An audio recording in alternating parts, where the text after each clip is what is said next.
Guys, good morning. What did I tell you guys, man? What did I tell you? Guys, ndakwadziwa.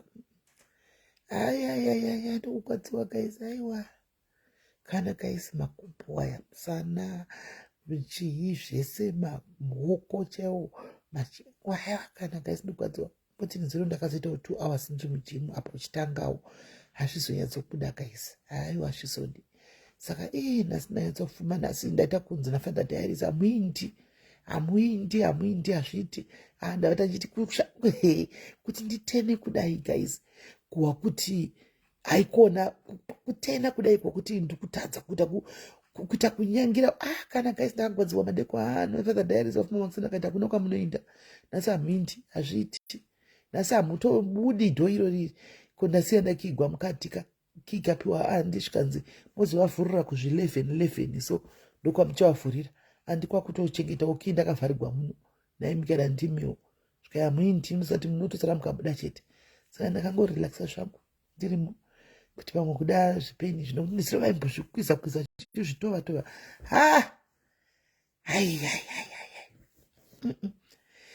Natali kana zvanga siri kuita munogona kuzvikuwadza. Remember kuti isusu tatove ma40s ka tatove ma40s andowana hatisisina kuinzana nemi saka unogona kuzvikuwadza all in the name of gym unogona kuzvikuwadza saka sometimes there's nothing wrong just in skipping nazuva kana rovira kudai ndomhanya pagomapo ndombomhanya pachigomapo ndomhanya pachigomo ndotenderera ndodzoka andowana mangwana ndoinda makuseni ndonorova kana kuti 45 minutes kana 1 hour ndodzoka andowazviona saka usatinzanisa nemika isu handitika isu satiro zveold cargo ka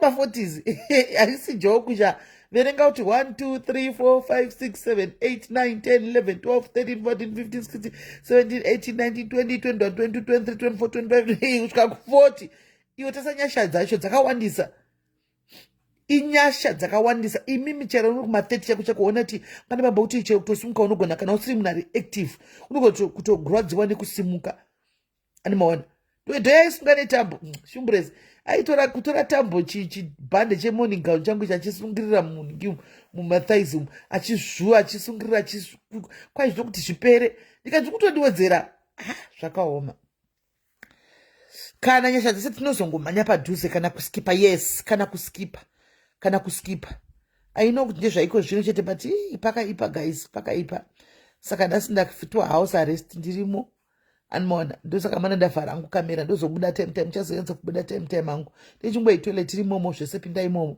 ndozobuda time ndatonzira anti kudya ndikati andiri boy ndoda kumbomwa mvura stereki guys ndomboita zvokumwa mvura stereki ndamboita zvokututira mvura stereki nichingomwa zvangu mvura it will be like this for the first week Natalie obvious andiwana saka zvakaoma saka munona nyaya yandauya nayo pane voice note randichakuplayera asi kuseni kwega kwanhasi ndakagara hangu kudai ndakarelaxa ndiripo panapa kudai ndakatozvivatirawo ndakarelaxa kudai ndaita nyaya dzinenge 3 guys dzevanhu vari kufona dzinenge semule aminoti one akatanga kunge nenyaya iyo akangomukira kutanga nenyaya yakadaro makuseni dzinoita kiu zuva rose dzakadaro kuita kunge vanoudzana nyaya iri kunetsa mukati memamarriage isu andika so ndoda kumbobatsira avo vari kuita problem mangwanana nhasi mudzimba dzavo nevarume vavo due to different reasons anditi ndoda kuti tinyatsoudzana kuti chokwadi chekuti chinonzi wanano ichi chii chinonzi marriage ichi chino kuti it seems as if iko zvinezvi mwana akangoita mukomana wake vakadanana vakatoita musikanzwa akatoita nhumbu akutoenda andika akutoenda nogara nemukomana kana kuti ndimai chaivo vakuru animaona vari kugara nemunhu wavo. Handimaona zvavakanga vachimbori kudhara. Handizivi kuti what's going on guys, but kune vari kuzviexperience guys, if I'm lying say I'm lying, kana tinotaura chokwadi. Zvinhu zvandiri kuobserva zviringoitika, even tagara tirimo, wagarisa nguva yakareba urimo marriage, pane zvinoitika, dzidziso dzatakakura sometimes tinadzo tichiudzwa paya handika. Naiko zvino takuzviudza kuti zvimwe zvachona zvachinja, terms have changed. Saka takuchinja, even zvimwe zvatakakura tichiita mumamarriage umu tave kuchinja.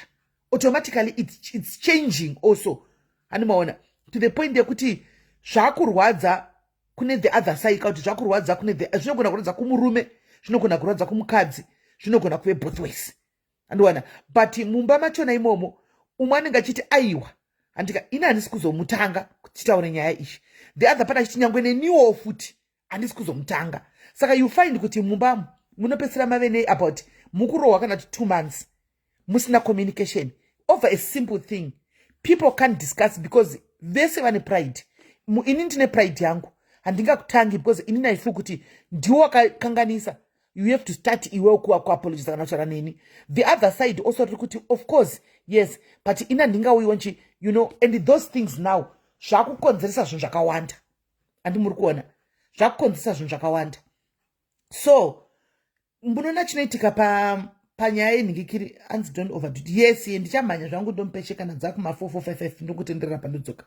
Munoona zviri kuitika guys, iwewe you are a person akabva kwa bhanda handitika, wasangana nemukomana wako akabva kwa moyo handiti, masangana murodhi madanana handitika, madanana muri mukomana nemusikana handitika. I want to be honest name, yes my towers, I want to be honest name, masangana paperiod yekudanana muri mukomana nemusikana handitika. Mukomana, do you know kuti mukomana ndinogona kutomutaridza rimwe side riri loving, ndigomutaridza dzimwe tsika dzimwe dzekuti rimwe side randenge tinaro hafi akariziva panguva iyoyo. Iye mukomana agontaridzawo the same, handimaona rimwe side ranenge anaro handifi ndakariziva panguva iyoyo. Zvigoita kuti tigonyeperana, tigobhilivhisana tiri mukomana nemusikana. Mukomana agoti ndamuwana wife material, indigoti ndamuwana husband material, mugosvika pakunopinda musvitsa tsvene. Handimaona kunyeperana kauko muri kunyeperana because masaidi enje chao asiriwo handika. I am this sweet person when I'm with you, this guy is so loving and caring when he's with me, but ukazonobvunza mba kwavo you can hear rimwe side rishocking. Handimaona right. After that mapinda mumarriage mawanana, uyabva kwa bhanda, uyabva kwa moyo, masangano tu akasangana handika. Uyu akakudzwa kwa bhanda ane makudzirwo akaita, ini uyu akakudzwa kwa moyo ane makudzirwo akaitwa, muri vanhu tu vasangana. Handimaona masangana kudaro from 2 different backgrounds right. So what is going to happen here is muri tu masangana kudaro, murume akabva kwa bhanda anenge ane dziso dzakadzidziswa dzakaudzwa kunze mukadzi anotitwa nenzira ishi. Handimaona mukadziwo ane kwakabvawo kwa moyo achiudzwa kunzi kana kuri kuti wazororwa murume anobatwa so anditi. Then you mave pamwe chete you find kuti zviri kuitwa uyu wokwa moyo mukadzi achitawo kwa bhanda, wokwa bhanda haana kuzviziva, hazvizivi, haana kuzviudzwa kana kuti akaudzwa kunzi ashangokudaro mumarriage, saka he is against that, he doesn't want that. Kana kuti wokwa bhanda uyu ari kuuya achiita zvinhu zvakaudzwa, uyu wokwa moyo akaudzwa kuti ukangoona atodaiso murume hazvizvo, so she doesn't want that. Patove nemakakatano, patove nemakakatano, patove neproblem. Handimaona patove neproblem ipapapo right. Saka chinonzi marriage is makasangana kwa bhanda, makasangana kwa moyo, vanhu imi tu mati makuda kugara mese, masangana makugara mese, makurorana handitika. Makutofanwa kuziva kuti zvimwe zvawakakura uchidzidziswa kwa bhanda uko handika kuchinzwa zvinoitika, wakutotsveta pasi because iwe wakutaura newe kwa moyo. You are now compromising neuyu wawati uda kugara naye kwa moyo kuti okay izvi ndakaudzwa kunzi hazviiti but uyu ari kuti zvinoita handika. Let me just live kuve chiselfish, ndimboteerera zvitaurwa neumwe wangu uzho kwa moyo, chero ndakaudzwa kwedu kuti hazviiti ndimboona kuti hazvishandi here. Ndo yatinoti compromising iyaya manje. Makufanirwa kucompromise mese muri two. Handimaona kuti okay inini I compromise to this handika, ininiwo I compromise to this, then let's try this. But how can you compromise zvinhu zvamuri kuda kuti mucompromise izvi? It can only be through one way Animona, that is communication. So most marriages now, most relationships now, they lack communication. Communication, guys, is the key. We have been preaching this over and over. Antika, communication is the key in every relationship, cannot every marriage. Kana musina communication mukaita ego chinbimbi ndoka chekuti ina handisi kuzomutanga kuti taureni zvenyaya iyi because akanditadzira. Uyu oti ina handisi kuzongomutanga kuti taureni zvenyaya iyi because ndiye akanditadzira. Amuna kwamuri kuenda. You are not going anyway. Guys, regai ndikudzei chokwadi. Marriage is not a joke. Marriage haizi papad. It's not a kid's play. You have to work for your marriage. Be it a man, be it a woman, a wife or a husband. You guys have to work towards your marriage. You have to work towards your marriage. Mukada kubvunza masingle ladies ari comment section akawanda. They'll tell you it's just a simple thing that could have been solved. Chakaparadza my relationships kana marriage zavo.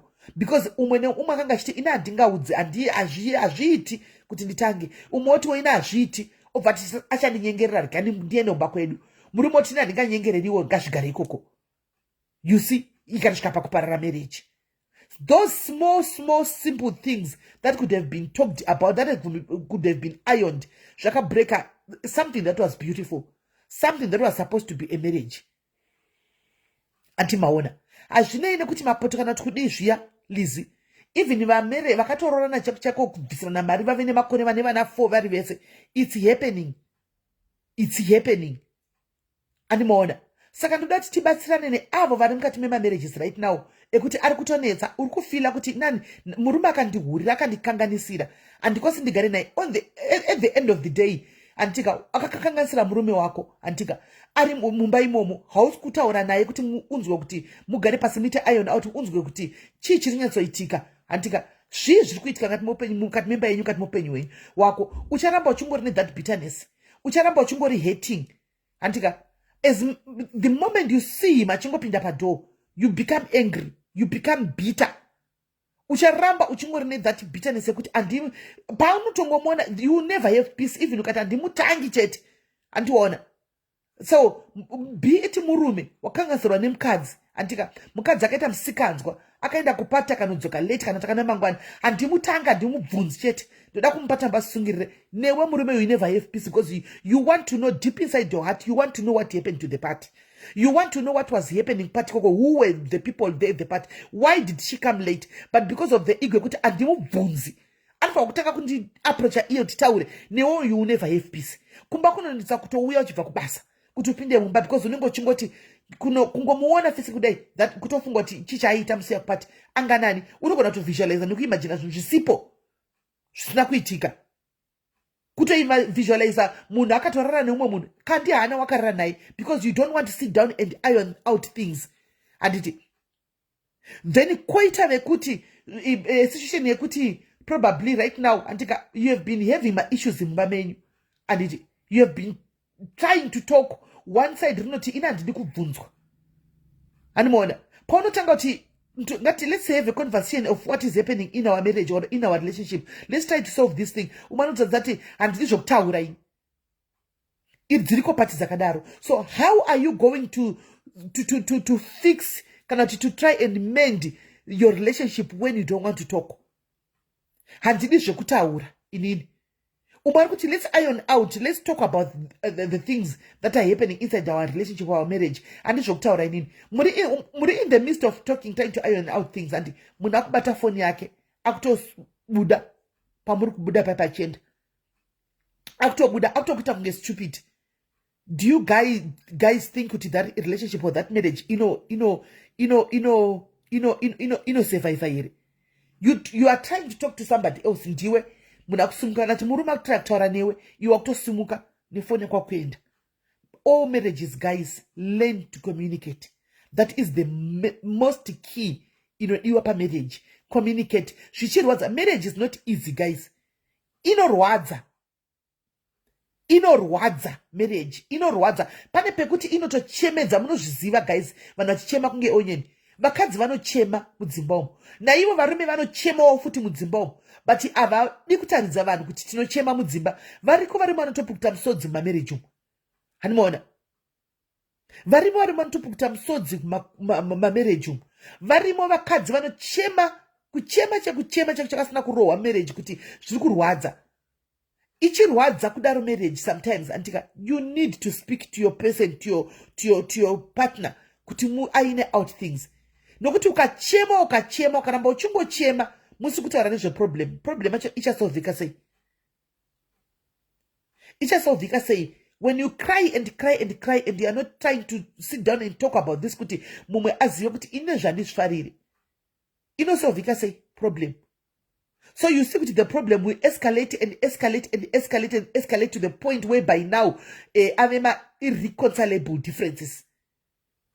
The moment atongorima, anduri kuona kuti maifafi vari kuti chi, I'm about to quit SIS MELLY, ndaneta, munhu ane chiuno anonetsa, zvirwere zvazara, unofa ukagarira marriage nemunhu ari kuzvifadza kunze uku, right? Okay, we'll come to that. My fads. Marriage is not for the faint-hearted, guys. Toda kutiuzane chokwadi chimwe chatisingaudzani pano. Marriage is not for the faint-hearted. Imagine vanhu two vakasangana, umwe akakudzwa mukudzigo wake kwakabva, umwe akakudzwa mukudzigo wake akabva, konzi chigarai mose apa, muite upedze, spend the rest of your lives together, you people. Antika, ina handifariri poko, iye anenge achitibika poko iyoyo. Indakabva kuzeti kwainza kudyiwa masonja, iye anenge achindofarira masonja iwayo. Andiona, indakabva kumba kwedu kuri clean, kuri smart, kokuti ndinotoudzwa kuti every day it's a must, toilet inofanirwa kutocleanwa and mutoilet inofanirwa kugara makatochena. Andiona, then kuita mumwe munhu kuti hacheke kuti toilet ndaflasha here, kune rimwe nabhika rine nharo rekuenda. Andiona, ori flasha roramba kuenda, iye hachacheke kuti aunoti raenda here, opfura dzosiya zvakadaro. Iwe wozopinda wana rimo, hasha dzatokwira. Wasiya zunhu rako ririmo mutoilet uda kuflash chigwanani. Saka munoona kuto adjusta, kuto munhu kuti anosiya socks up, iwe uchitevera kumashure uchinhonga. Ndo type yemunhu unenge wasangana naye iye, mauti muda kugara mese. Muri kuona kuti it's not easy ka? It's not easy, handi muri kuona.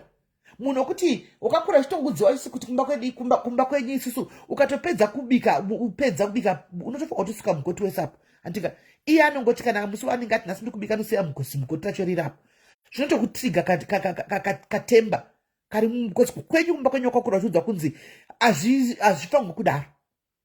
Hanzi marriage is overrated, unofira kunzi Mrs. Marriage is not overrated. Marriage is a sacred thing. Marriage is a sacred thing that was even ordained by God himself. Not Jesus, but God himself. Marriage is beautiful. Marriage is a beautiful thing.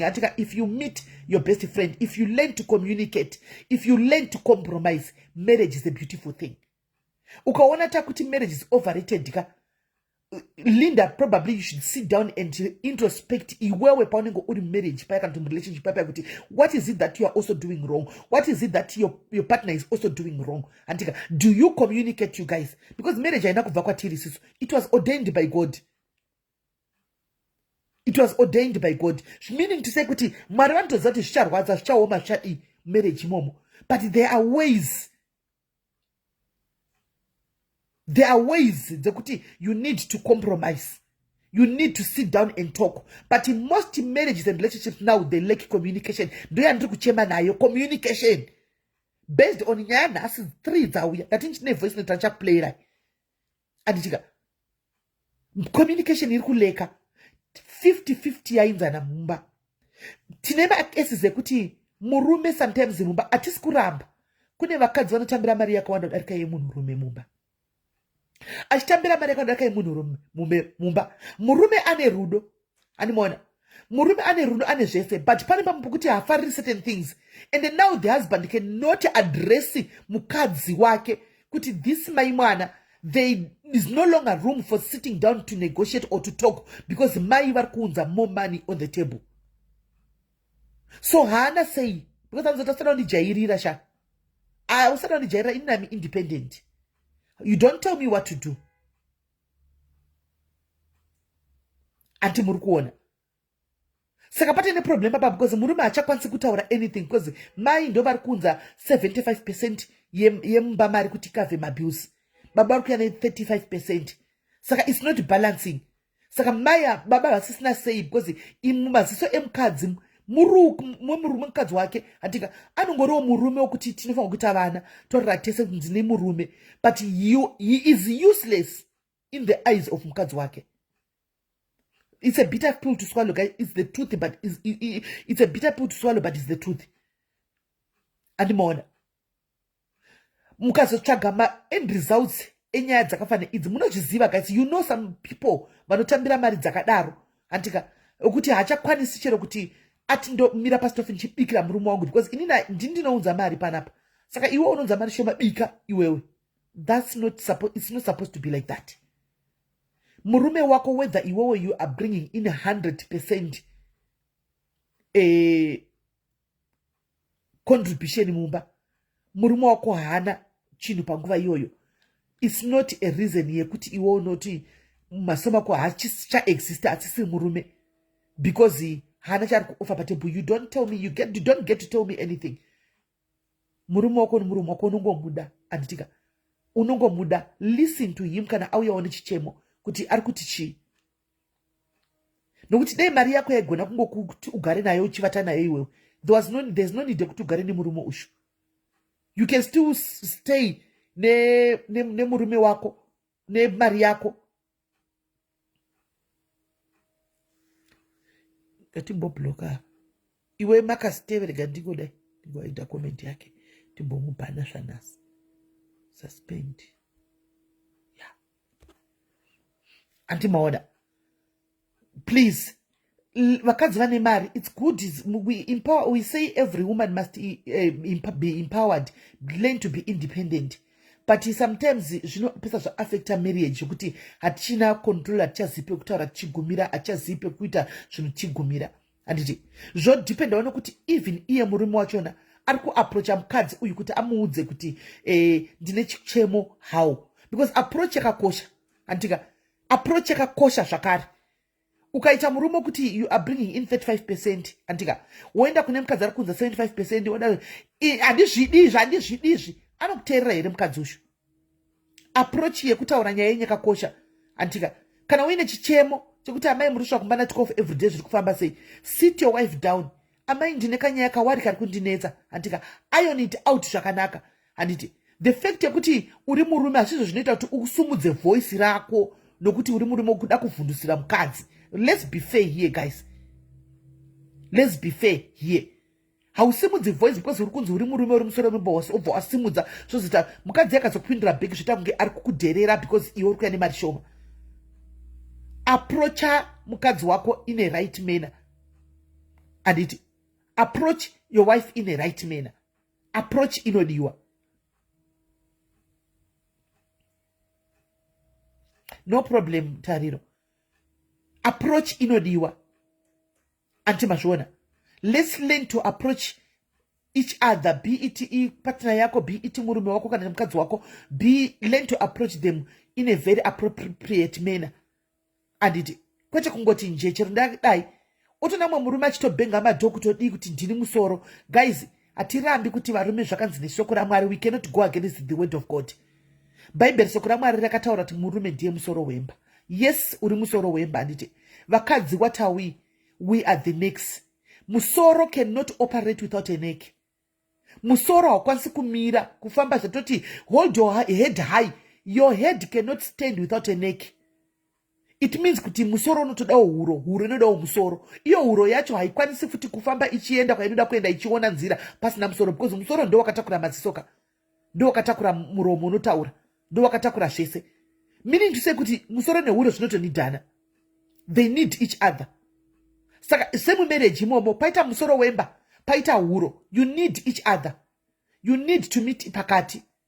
You need to meet in between. Muchitaura nyaya dzenyu muchisangana pakati muchitaura nyaya dzenyu zvakanaka zvinonzwisisika. Varume, stop to be selfish.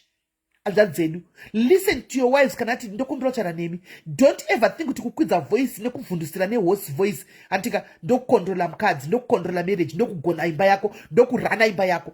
That's not running your house. anditika that's not running your house, because kune varume vanotofunga kuti inini zvandine voice hombe ndine ndebvu ndangosvika ndikati izvo ndati handisi kuzvida ndatopedza, so ina ndiudzigwidhise ndatopedza, then there's a problem.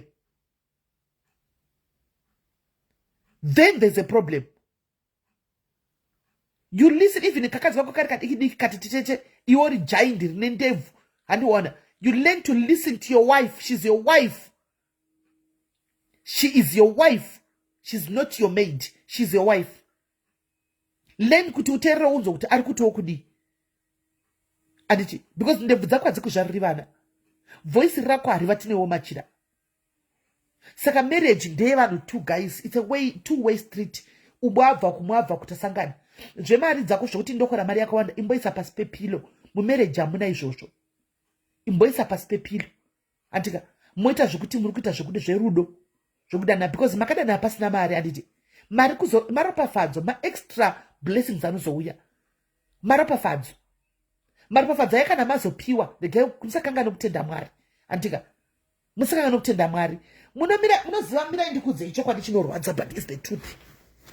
Andimona. Varume vakawanda vanozofila kuti vakadzi vanotivhairira kana zvinhu zvichinge zvabatana. It's not the truth. Let me tell you what happens. Nasi ndingoti zvangu mumude kuda ngokudzai. Andika, I hope kuti vandatipinda mucomment section vainyaya dzavo makateerera. Anditi, chinoitika ndechekudai so. Pakamakanga mune mari dzenyu papaya vanhurume imi. Anditi, mukadzi asina chinhu. Muchishanda, muchiita zvamuri kuita. Anditika, musakangana kuti pane time yekuti makanga musingadzoki kumba. Makanga musingarari kumba. Pane time yekuti makanga muchita magirlfriends aiderera. Aitofonera mukadzi. Achitaura shit all the nonsense kumukadzi wako. Anti, mukadzi achikomblena achikuudza. Antika, iwewo uchifunga kuti ndione yese panguva iyoyo. Usingadi kugadzisa nyaya idzi. Mukadzi achitaura kuti vanhu vari kuwana kupi namba dzangu. Iwe waizinda kunorara kwaunovata usiya phone number apa. Girlfriend yotora phone yofonera mukadzi wako. Antika, otaura kuti ndinaye ndini panguva ino. Tiri pakati. Umwe achitora mapictures atisendera mukadzi wako. Anditi wazviona. Wakazodzikama. But usafunga kuti mukadzi anokangana zvekumhanya. Ndinongokuudzai chokwadi chekuti mukatora chokwadi ichi mukarega kuzvitora negative mind, munobatsirikana. Munodzokera, you go back to the drawing board. Anti muri kuzviona. Usvika pakutora masecrets emumba ako nemukadzi wako. Uchinoudza girlfriend kuti mai vekumba kwanguka havagoni kuwacha pendi. Havagoni kugeza. Havagoni kudai. Vane makuwa. Vane dai. Zvinhu zvekumba kwenyu chitora chinoudza girlfriend. Right? Nokuti waiziva kuti mukadzi haana kwari kushanda. Mukadzi is depending on you. Kuti mumba mubikwa akamirira domatisi rako. Kuti mumba mudyiwa akamirira kusvika zvitenga usavi. Right? Zvakaitika for makore akawanda. Mukadzi akatiramira. Right? Then Mwari manje zvavanoita. God is a fair God. Mwari ndewe munhu wese. Anti muri kunzwa. Mwari havasi blazi vemunhu vekuti vanogara kudheni kwemunhu. God stays in each and everybody's household. Mwari, God listens and sees each and everyone's tears and prayers and hears everybody's prayers. And muri kunzwa.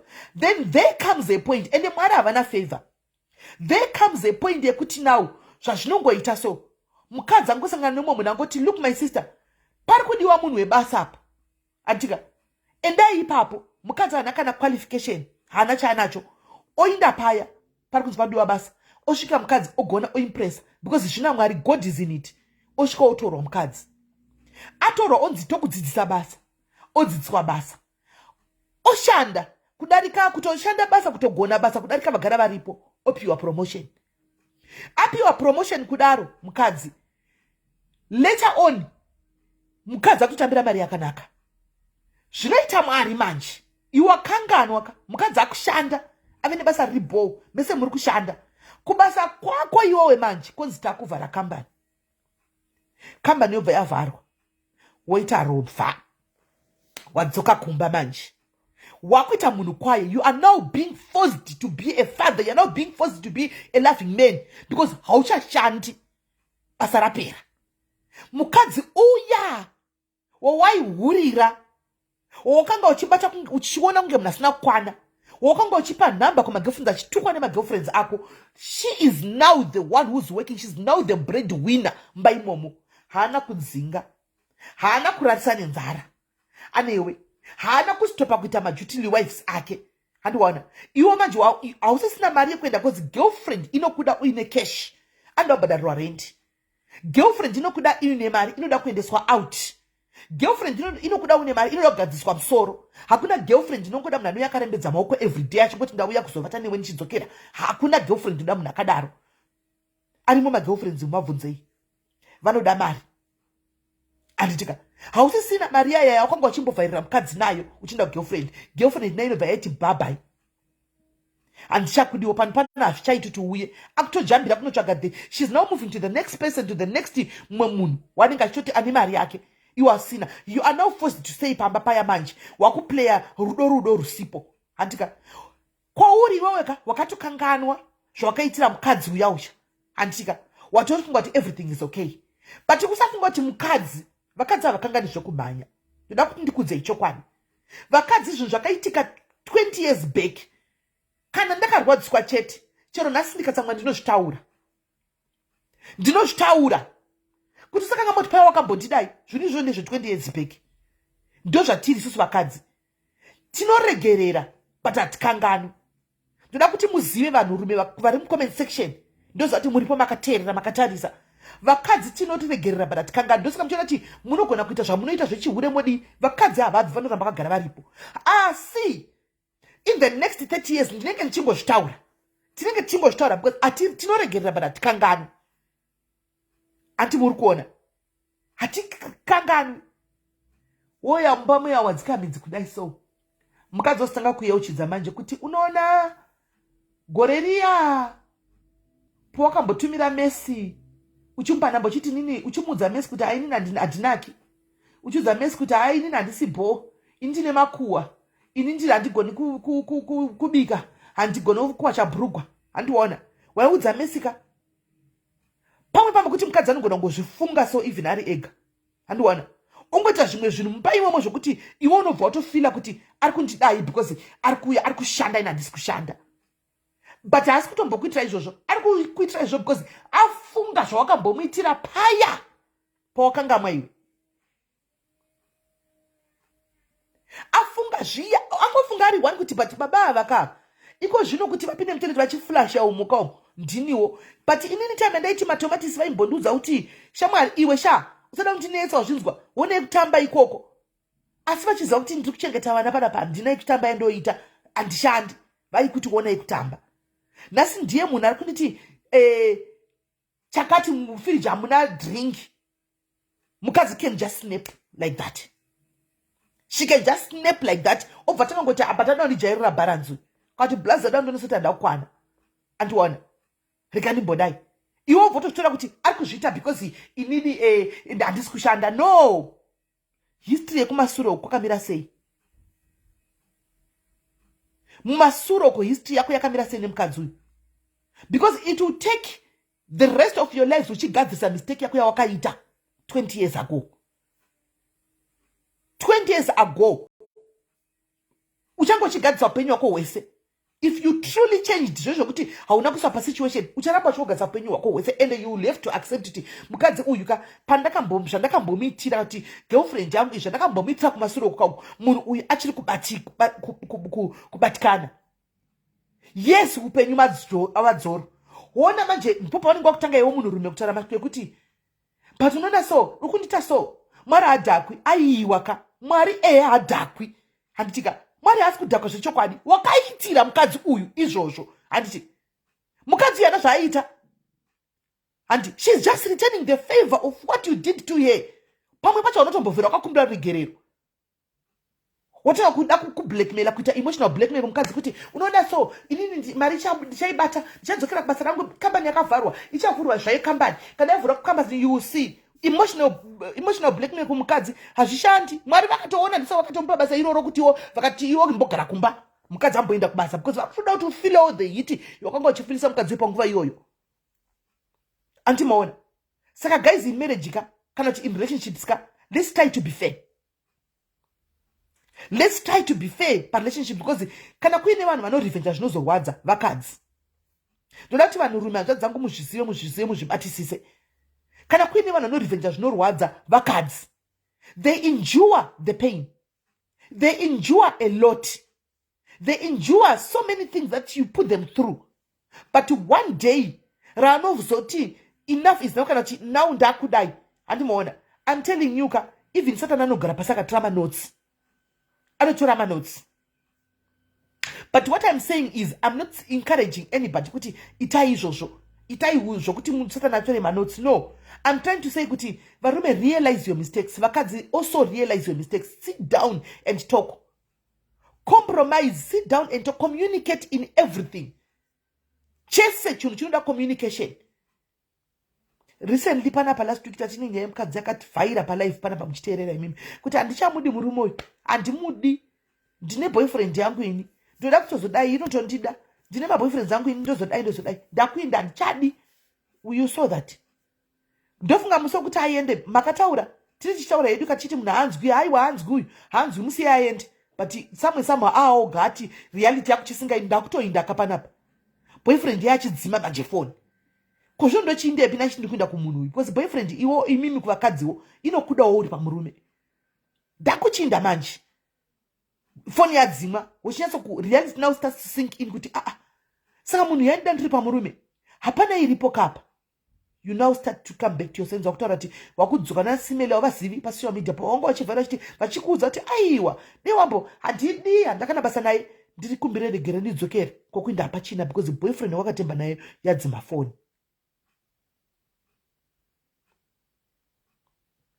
Handi muri kunzwisisa.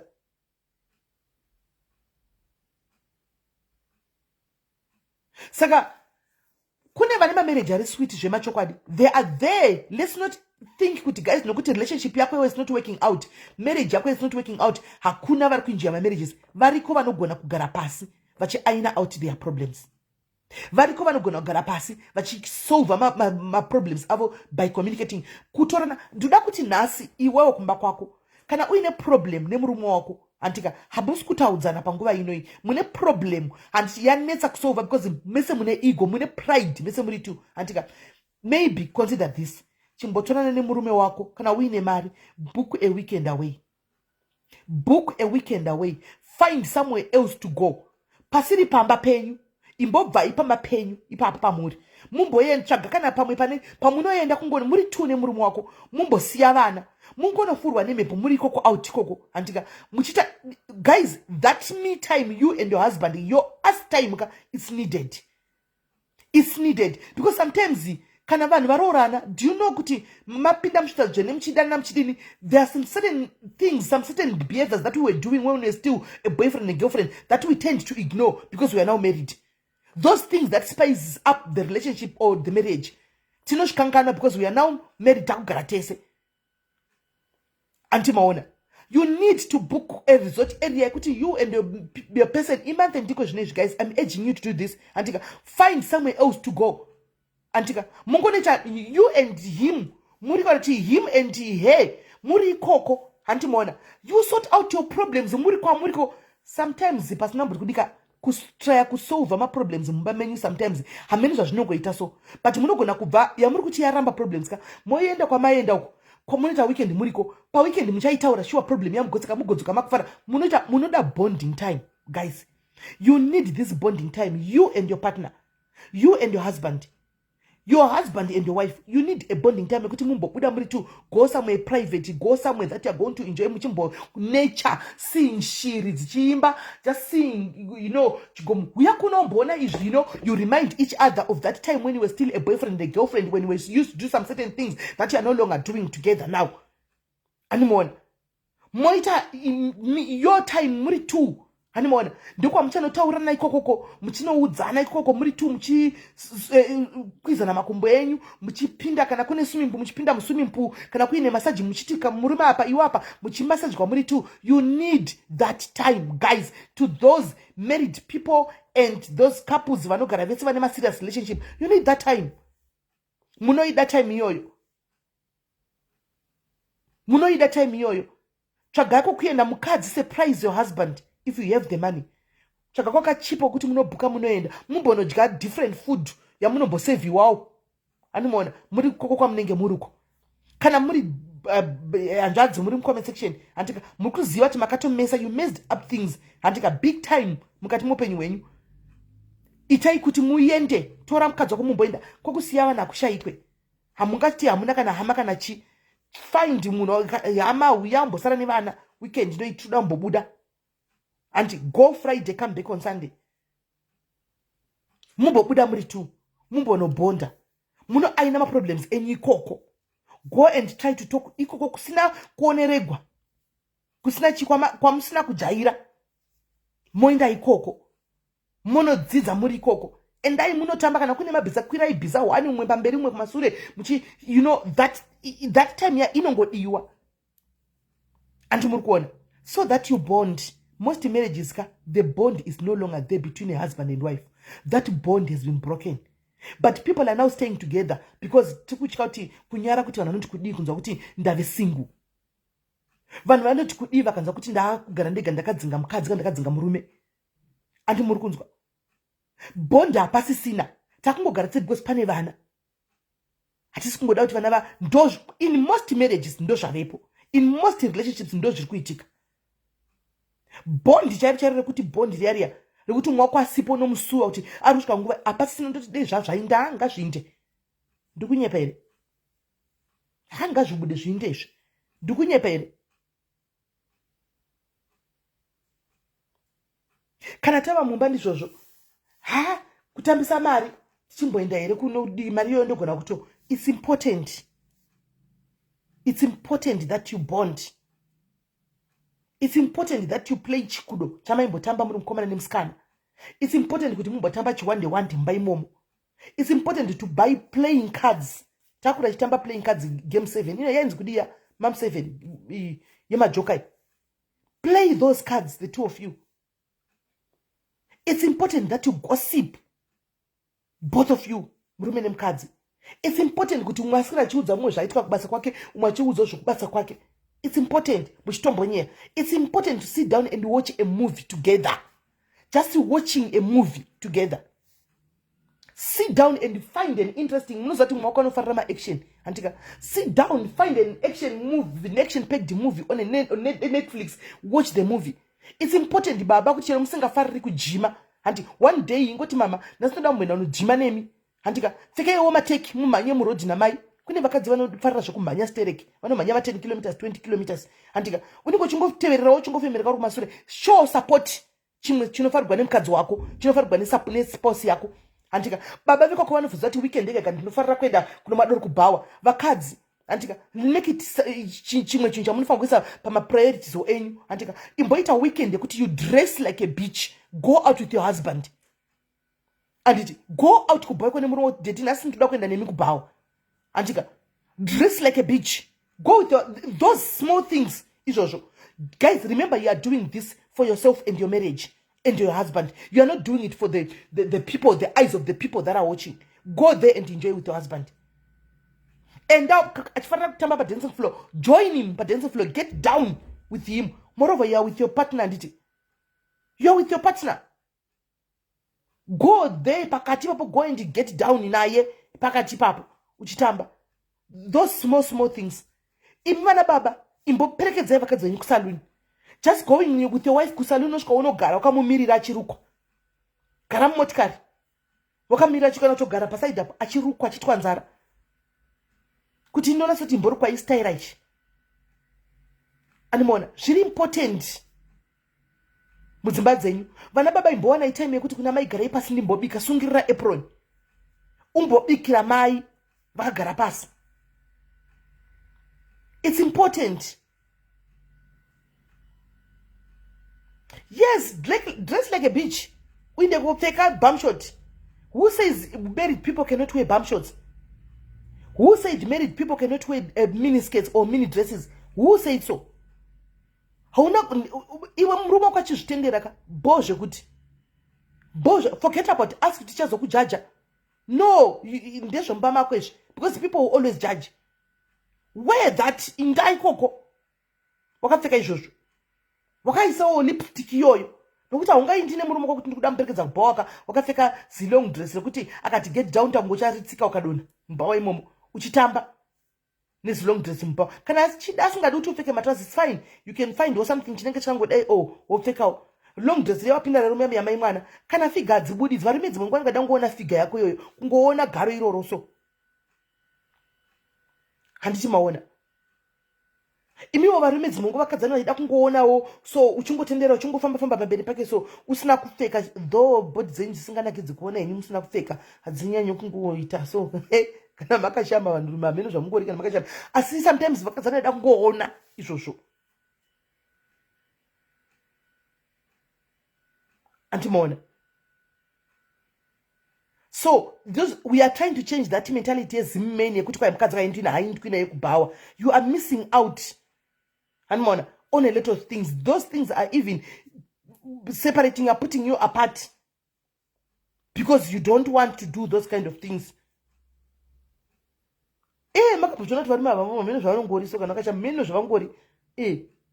Avona kinyanyi kunakidza kungoona so kana wangu shama kuti vanenge vasitorina kana magara kaumbika. Meno zvameno zvazvinenge zvichingove. Anmaona. So try to be romantic. Try to be romantic. Mese. Izvazvisi one-sided is both. Mese. Muri two. Try kugadzana mbai momo. Right. Let's go to the voice note. Ndoda kuti munzwe. I want you to listen to the voice note.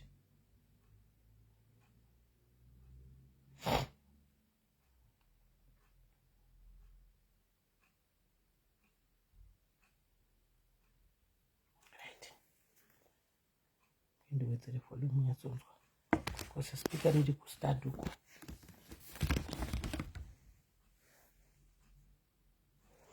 Makadi sisimera ini ndiri nani zvangu.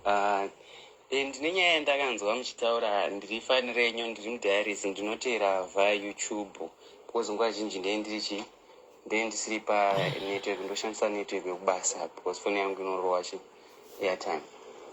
Pane nyaya yataurwa yemukadzi yekunzi mukadzi pamaitaura nyaya yemukadzi wekutiza murume wekuda kutiza murume achienda kuchikomba then akazodzoka chichi pakazobuda nyaya yemukadzi wekuCape Town ainzi achiti akasiyiwa nemurume murume wacho akanzi aituka chichi ari girlfriend. Mukataura chichi chinoita kuti varume vasiye vakadzi wavo wakauya nawo kunoko kana kuti wakawanana nawo. Zvinhu zvakawanda titarisa hedu izvo ine hangu iyo kapo handizive nezvayo but ndoda kutaura according to inini kuti chii chinokonzera kuti vakadzi ava vazonge vachisiyiwa nevarume. Zvimwe zvacho ndezvinoti magariro enyu, munhu kungotanga kusenza 2 days atochinja, kana mugarisirano mutauriri wakuchinja nekuti iye akusenza but you've been working for some quite time kune nguva yakareba uchishanda, then munhu anotanga kuzozviona ari so special. And there's the issue yekuti vanhu ivava vauya munomu social media vari kuitora kudarika imba dzavo. Zvaanonzwa pasocial media ndo zvaanoita kudarika zvaanofanira kunge achiita, zvokuti ukamuudza iwewe haakuteereri.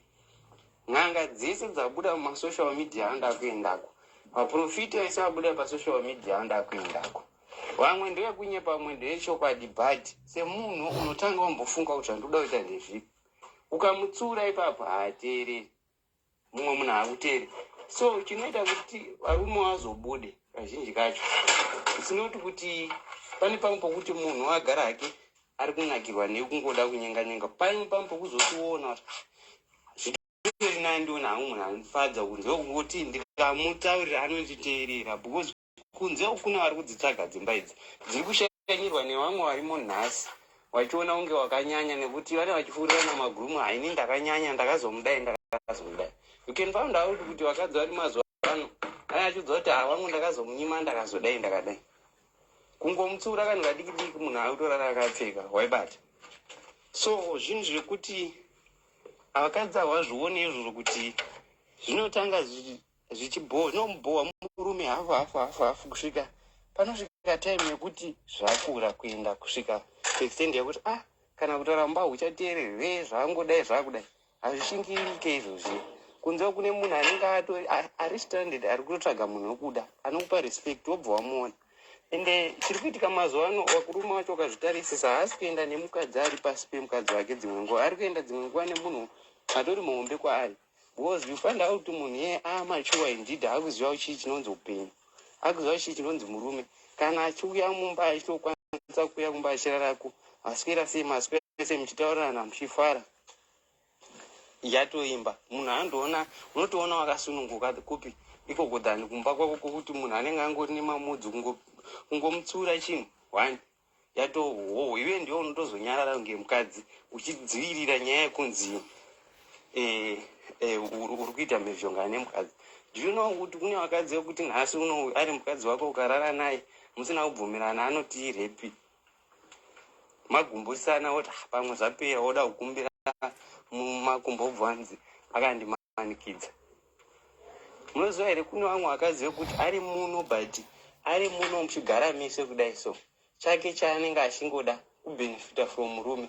Chinonzi kumurume nemukadzi chii handiti kubatirana nekurongerana pamwe chete. Ko kana munhu achiti ari kusenza mari yake isingauye kumba yake ichingoiswa pakanaka achingotenga zviri kuda kutengwa maybe panongotengwa grocery shoma pedzepo iwe ndiwo wakutotenga nekuti munhu ashanda 2 days iye mari yako isangoya netime yatomhosva mari yako ikuperera kumahuri. Kutaura chaiko kuri kunetsa mudzimba uko vakadzi havazogona kutaura. Mbodzikai nasichimeri muvaudze dzimba dzavari kushaidina idzi back there tikaenda kumusha kuti azonzi tadzingwa muno zveshuwa vachadzidemba dzimba idzi because ari muno ari kuona ari kusenza ari kuwana katusenze ndoko ari kumupa kushaina ikako. Vamwe vari kupromiswa nezvikomba izvi ukaenda uko zvezvisiko varume vacho vanenge washoma muri kuona.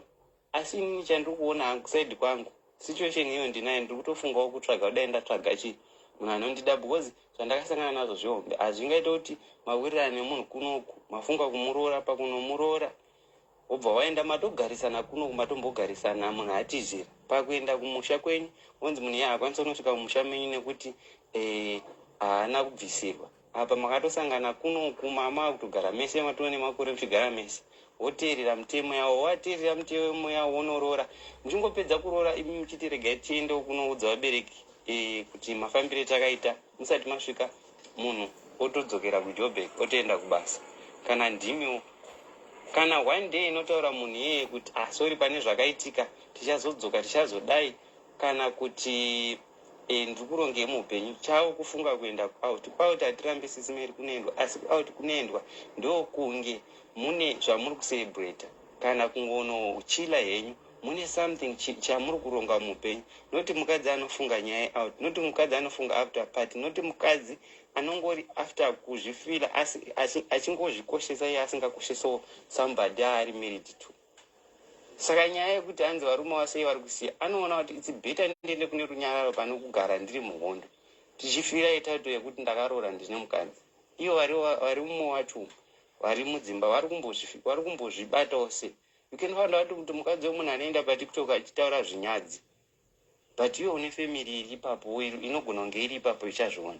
Vanonotarisana sei nevabereki wavo. Mazuva zvinhu zviri kufamba zvinofaya ichinobva patiktok mumwe chidownloada choendeswa via whatsapp zvinozomira sei muupenyu. So inini hangu ndoona kuti zviri kwese zvitaurai nevakadzi. Varume yese vanonzi vane chihure but murume anoita chihure aidzoka kumba noti chihure chekuenda kwaona chatosvika pakuenda uzova kuti kumba kwaita dambudziko hombe but hapana anoda kuzvitaura nekuti kunozongonzi varume vanongwa. Makambotarisa kuti chii chaita kuti musoro utemere kana vamwe vacho kunzi aende kubasa kuwarairwa munhu ndokutokumbira bondo kutota kukumbira wendokumbirawo iye ari pari mukadzi wako pagarwa ipapo bvuu mumba unosvika makaita kunge muri kugara zviuni vana vachangotanga kufamba vekuti havakwanisi kuzviitira anotoda kubatsirwa.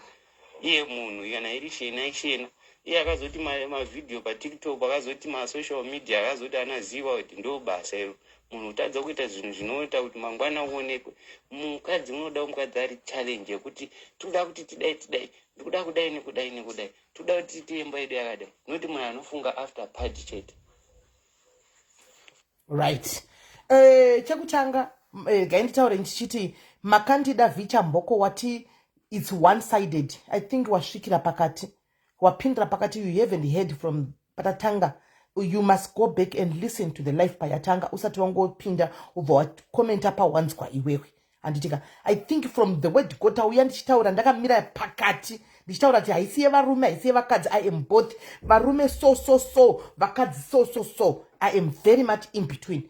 And before ndaplaya this I told you kuti ndine voice note randichakuplayera ikumberi uko anditika rekuti munzwe why ndati ndoda kuya nenyaya iyi because ndaita 3 people vatotanga kutoya nesame nyaya dzakafanira idzidzi. Right, let's go to point yawapesera kunyora kuti what are men doing to keep their marriages. I think ukadzokera futi palive iyoyi inoi kwatatanga live inoi you can actually hear what I told, what I said to men to try and help to keep their marriages. Because as I said kuti marriage is a two-way street. Zvandataura kuti umwe akabva uku umwe akabva kumakasangana umwe ane dziso dzake umwe dziso dzake makasangana panopa kuti paitwe sei kuti you work together kuti marriage imire. Ndezvekuti mushande pamwe chete kuti marriage yenyu imire. So it's not one-sided. Kana pachitonzi shandai together pakatobuda rekunzi work together it means it's both-sided. It's not one-sided. Right. 2 takuchienda manje pakuti panyaya yataurwa nabhuti ava antika bhuti ava vari kutaura zvimwe zvavari kutaura I tend to agree nazvo. Zvimwe zvavari kutaura tinoda kuti tizviadresi because it's not only kuvakadzi because ivo vari kuti taurai nevakadzi antika that one I am not agreeing with you my brother. Muri mucomment section ndakuudza ngati I'm going to answer your voice note palive andataura ngati I will answer you on live anditi it's not kana matangirawo life pakati mozodzokera kumusoroko. Marriage haisi yemunhu 1 anzvadzi. Marriage ndeyevanhu vaviri anditika haisi yemunhu 1. Saka kuti taurai nevakadzi that is wrong. That is wrong. Tinotaura nemi mese varume nevakadzi nokuti mukadzi sezvandataura pekutanga haisi slave yenyu varume kuti unongomuti ita yese achiita because iwo kuti ndini musoro wemba. Ndakuudzai earlier on I gave you an example yekuti tikatora musoro takaumisa apa takati musoro tokumbira kuti umwe mvura mvura yacho inopinda muromo uri kumusoro inoinjepi mvura iyi nokuti hapana huro. Mvura iyi inoda huro kuti ipinde inde kubhodhi.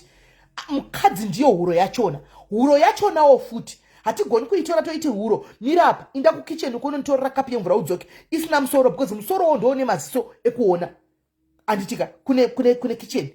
Saka zvinotoda kufambidzana pamwe chete huro nemusoro zvinotofamba pamwe chete zvakatobatsana kudai ndiyo marriage yacho iyoyo anditi. Saka we are not going to address varume chitanzi vakadzi chitanzi vakadzi ngavataugwe navo ngavadai. Of course vataura mapointers avataura handitika sekutaura kwavo kwavaita handiti munhu ari kueyawo consensi yake semunhu wechirume kuti vakadzi vamwe tinokuswera patiktok hatina chimwe chatinogona kufungawo. Ataura point yandafarira iyoyo kuti itawo chinhu chekuti uonekere uzonzi munhu mangwana. That one is true. We are always empowering each other pano anditi kuswera wakamirira murume kuti aenda kubasa achadzoka animaona tatisi kuzvikurudzira izvozvo. Instead yekuswera uchiita mavhidhiyo ekutiktok acho instead yekuswera uchiteverera group revaroi anditi wanawo something chekuti iwewe uri kuita kuti ubatsirane nemunhu ushu waunoti murume wako anti muri kunzwa wana something kuti mubatsirane muite tese nemurume wako. That point iyoyo ndinobvumirana naye anditi akataura futi point yekuti zvinyadzi kutiktok handitika well that I do agree with him zvakare handiti uri mukadzi aroorwa murume ndofunga mukomana from kutaura kwari kutambudza kuti haasati hasi munhu mukuru ndewechidikiwo handitika waroorwa handiti waenda patiktok handitika tiktok zvaataura kuti zvinodownloadwa zvoshiwa zvitenderera kumawhatsapp handitika kuonekwa muroora wokwasivanda usho ari kubuda handitika achinyatsotaura sezvazviri zvinyadzi izvi all in the name of tiktok handiti family dzimwe dzinogona kutokanganisa marriage yako. Even murume akangona kusira basa nazvo kuti handinei nazvo but vamwe hama dzinogona kutokanganisa marriage yako. You can talk zvaunda kutaura but in a way yekuti zvinenge zvakati 1k mbijana. Animona. Zvinenge zvaka 1k mbijana kudai so. Anti muri kunzwisisa. So there I do agree naye. Then iye murume panga achitaura nyaya yekuti anzi isusu varume tinongoti ukati utsure munhu chinhu kudai so mukadzi anobva toramba ovati akapfeka ningikiri akapfeka chinhu ipapo ndoda kubata nichinda kuvarume. Animona. Toda kubata nichinda kuvarume ipapo. Anditi kutsiura zvandambotaura pekutanga paya live ichitanga kuti approach kumukadzi wako is very important. Approach kumukadzi wako is very important. Approach. Uri kumutsiura sei? Uri kumutsiura sei? Uri kudimanda here? Kana kuti uri kutaura naye mukadzi, you are having a conversation kuti umutsiure zvakanaka zvokuti unoza ukatsiura munhu zvakanaka. You don't need to say it again. Anototi ega andoti maiweka ende ndanyara vedu zvandatsigwa zvakaoma. Anti maona enda oga antofila kuti maiwe mati ndatsiurwa veduwe. Ndatsiurwa veduwe. Anti mazviona. But kana wakati antozvidi kutodhimana ino kune kumwe kuti nenge yave narcissistic behavior yekuti wakutocontroller, you are now controlling somebody. Ani maona. Kutsura kwacho kutora kutsura kwerudzi. Kutsura kwerudzi. Ende madzimai varume mukangoziva kuti kazhinji kachonaka ukataura zvinhu zviri ukanditsamwisa antika ichi chinotsamwa. Ngati mugare makazvizivawo. Ichi chinotsamwawo ichi. Hazvibesa kuti ndipretende. Handiona kupretenda just because iwe uri kuda only in the name of kuti ndikupretenda kuti ndifadze iwewe. Asi ndizati ndakabatikana mukati ndakagumbuka. Varume learn to say sorry pamunenge makanganisa. Learn to submit and say sorry. Submission haitauri kuvakadzi chete kunzi you should submit kuvarume vedu. Imi varume you must also submit to your wives sometimes when necessary. Animona. You must also submit to your wives also when necessary. Submit to your wife. You are wrong. Submit. Waita zvinhu zvawaita. Submit. Submit to your wife uone kuti hazviendeki here. Problem ndeyekuti haubvumi haude kusubmit. Inini kuita inenge yakunzi kuita pasi petticoat government. Kunyengerera mukadzi handitambi iyoyo. So there is no marriage there. Because marriage is about compromising. You compromise. That's one thing you should compromise. Sorry mukadzi wangu. Ndoime compromisation yacho yatikutaura nezvayo pano. Zvepetticoat government zvotoyo zvekumagrupu ekuvaro izvo. Otherwise fair chaipo chaipo sorry inogoniita mukadzi wese anoda kunzi sorry. Kunzwawo ichibuda murume wake kuti madam sorry kani. Anozvidawo izvozvo. Anotozvidawo izvozvo. Sorry yo into the African men I don't know kuti hakuziva kuti wedho kuti sorry ari exist kuvakadzi nderipi. Ndiani. Chinotsamwa milk kuda zvakasiyana kwauriwo vakadzi vakawanda mumba makonaniwana maitwa hondo manheri munhu munoti handitorara newe wotobvuma. Ameno tauraiwo mucomment section guys, how many does that? Kuti mumba mune fire muri kunesera zvotodaro mumba muri mubva ati uya wotongoti zvikutoita vangani ina ndidi kana ndiri ndakazvimiririra ina ndidi. Ameno kwako wokuside womilk maybe wo wako unozvigona isi wamwewo havazvigoni for one ini. Anti mazvona for one ini tikudzana reality pano. Anti mazvona saka ngatiregei kuda kuti varume tizvite kunge as if you are saint guys. You are not saint. You are not saint. And mukadzi asiri anofanira kushandira marriage ari one. Who said that? Who said that kuti mukadzi anofanira kushandira marriage achingokumbira rega achingodi ari one? Kazhinji munoziva here kuti vakadzi vanokumbira rega pasina kukanganisa for the sake of peace. For the sake of peace vakadzi vanokumbira regero sometimes pasina kukanganisa, of which we need to try and rectify ipapo. Varume imunofanira kukumbira regero pamakanganisa. Tinodawo kunzwa sori dzenyu mudzimba umu dzekurevesa kwete sori dzepamuromo dzekutorevesa kuti kushowa remorse kuti no I'm really sorry for what I've done to you my wife. Anti maona saka akunda akabvunza anzi mukadzi ngashingirire imba yake. Nemiwo varume shimba yenyu shingirirai zvokuti tinozviwisa kuti anzi vakadzi kune vakadzi vakaenda kamirira dzimba senge zvezvivari vakadzi vakaenda kudherera varume saka tikaenda kuZimbabwe baba tikanisa enda kuZimbabwe apa mere dzakwanda because vakadzi vanotongwa. It's true kuti kune vakadzi vakatomirirawo kutora varume. It's true, hatidi kusora chinyepawo chokwadi guys chakanaka. Ari kumatowa na dash tindipewo namba dzabhuda vakutaura. Handi muri kuona. Matomu wamwe maona conversation achiti tokumbirawo namba dzemurume. Variko vakadzi vakatomirira kuti your mistake yari kuenda kunoipolisha. Akazopinda mumba imomo. Anti maona. But azvireve kuti mukadzi afa slave. Just because iwo unofunga kuti you can go around chinyenga vakadzi vakawanda hazvirambi. Unogona kunyenga ukaenda vari kuda vachena ivavo. Antika marriage yemukanogara futi within 6 months inenge yaparara. Because mukadzi wako ungatojaira, the devil that you know is better than the devil you don't know. It's better than the devil that you don't know. Munosvika kweka utona kuti mai we zvanambokudzai pekutanga tichitenga kuti pamukadzi nemurume tinotaridzana manhikiri makarita semurume nemukadzi asiri watinozoita mumarriage. Wozonyatsa kusvika wakunyatsa kutonoona manje kuti my way I made a blunder. Takambofara isu guys. Makore apfuura mashoma apa pasura apo. Takambofara singaiti pazima apa. Tichikwira mota dzemasoja, tikakwira pamusoro tikabata tikabvumidza kubata mazifuti musi uyo, tikatogwa mapikicha nemafuti tichidini. Ndikunyepa here. Ndikupa a very good example. Ndikunyepa here. Tikafara tikapembera tikati ye, tikazara tauni tikafara tikati yes, zvedu zvaita. Hatina kuita gore. Tangata kuboa. Nanasi tiri kuboa. Ndikunyepa here. Ndikunyepa here. The devil, you know, sometimes it's better. Gadzisana na devil wako yeye. Unoziva. Than the new devil usingazivi anenge achikuudza zvisizvo. Achikupromisa zvinhu zvisizvo. Wazonoinda kwe kwanga achipromisa kunzi ini baba mukaya kuno kunchange nchikufugamira every day. Nchikupa mvura ndakafugama. Ini baba kuno kumunenge mchiti muka panouya mununa wedu wepanouya. Akataura kuti tinoenda nemvura inopisa kuno flasha ningikiri tsvina kutoilet. Dedi munenge mchiti mukana toilet musa flash mazvinzwa. Ndinouya nebhaketi ndichiflasha si toilet iri flashing toilet. Tinenge tichibelievisa nekupromisa nako. Tazove mumba muyambi yawo api wapinda wasiya mukadzi wako manje mumba chaimu chaimu handika wawo unoziva maweakness ake wazoinda kuya uko unoti flash igwa 1 week yekutanga yechi2 manje you start seeing the true colors. Saka never ever think kuti everything is about you men. Let's make it clear there. Not everything is about you men. It's high time you have to also consider your wives. Handika treat your wives with respect and dignity. Handika vaonewo sevakadzi venyu.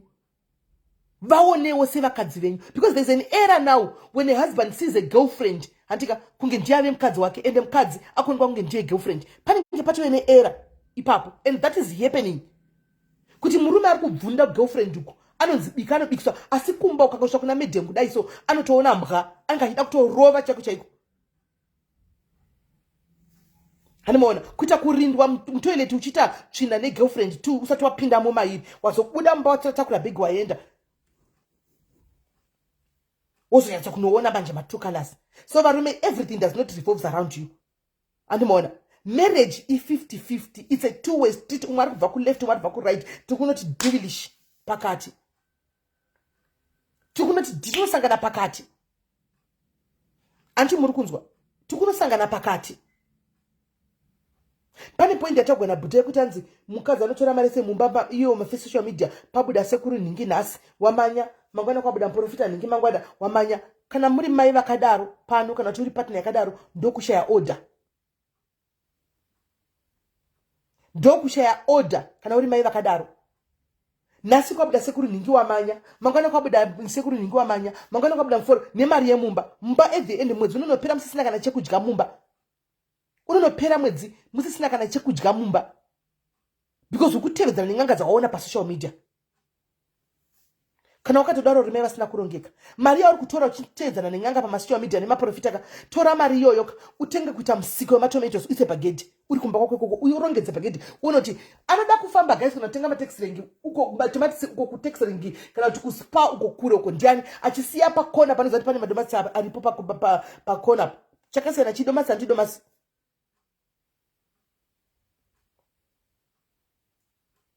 Antimaona.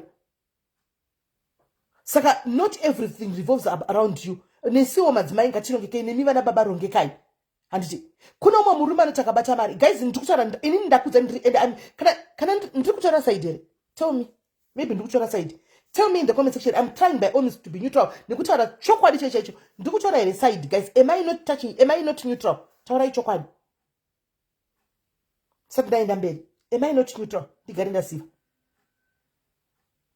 kuti maybe ndiri pane pandiri kurasika. Am I not neutral? Pane pandafavor here apa.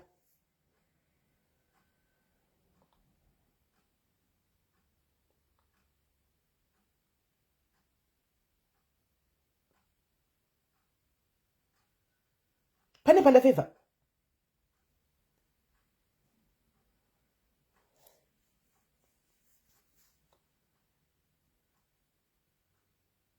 Right.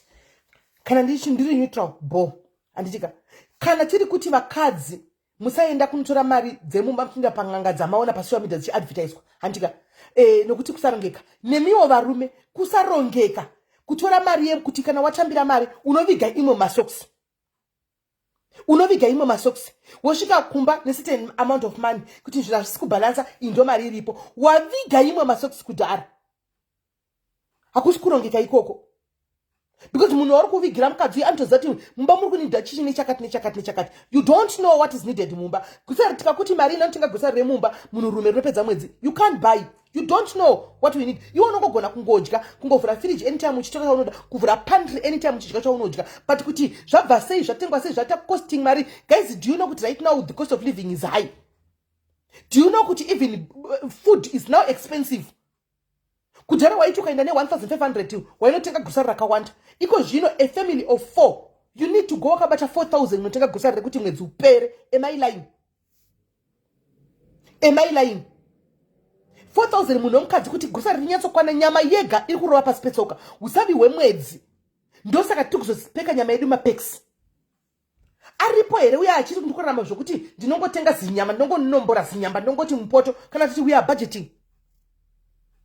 Hatisi kubudgeta here kuti tikutora chisa maplastic edu kusati nyama yangu iyi ndasunga iyi iri kundipedzera 30 days dzangu, ndasanganisa ndatenga beef yangu, ndatenga minzi yangu, ndatenga mashort ribs angu, ndatenga pork yangu, ndatenga chicken yangu, ndatenga vhoroso yangu kuti zvimwedzi upere uku ndotiwa matemba angu, ndoti mufushwa wangu, ndoti madora kuti zvibalance. Ndiri kunyepa here. Are we not doing that, guys? Ini ndinopeka. Kudhara inini ndaiti ndoda kudzara. It's a moment of telling each other the truth. Antika ukaya ne negative vibe yako indongo kublock. Antimaona kudhara inini ndaiti kuzviro zvokutenga nyama 2 months guys inenge isisina test iri mfridge inenge aliza test ndezvekunyepa zvazviya guys. The cost of living is now high everywhere, not only in SA or not only in Zim, all over. The cost of living is high. Grocery is now expensive. Antimaona grocery is now expensive. So what I now do shanaimbo ndakati zvazva ndezvekunyepa zvazviya ndezvekunyepa paya. Antimaona iko zvino ndinoenda kunotenga banda uko kumitworld uko banda uko rese ukatenga rere antika vanokuchekera antika nyama dzese ipapo vanokugadzirira mashort ribs, vokugadzirira steak yako, vokugadzirira yes nyama yauri kuda ipapo. Antimaona votouya ma bones everything stew zvese vokupa anti ino yakadai nyama iyoyo yebanda uko iroro antika kana muri vashoma sesu kudai isu takadai. So do you know guys ndotitira kana 5 months 5 to 6 months tinayo zvazvo kuti anza ina test ichitoriwo nyama yacho iripo iko zvinoita kungowa tiri test yavepo yakazobvepi test kwakuri kuzviitisa kuya ndochokwadi kuve spoiled. Andimaona kuve spoiled 5 months irimo mudeep freezer yakati ntima imwe tichingorova ndichingotenga zvimwe ndisingafungi panyama apa. Because ukada kutenga nyama every month, I'm telling you guys, kuna unotenga nyama every month, munotenga nyama 2000 ndikunyepe. Nyama 2000 every month and haitokwani dzimungwati utenge zvese chicken ipapo, vhoroso ipapo, means meat ipapo, zvese steak ipapo, yekugocha zvese ipapo, haitokwani.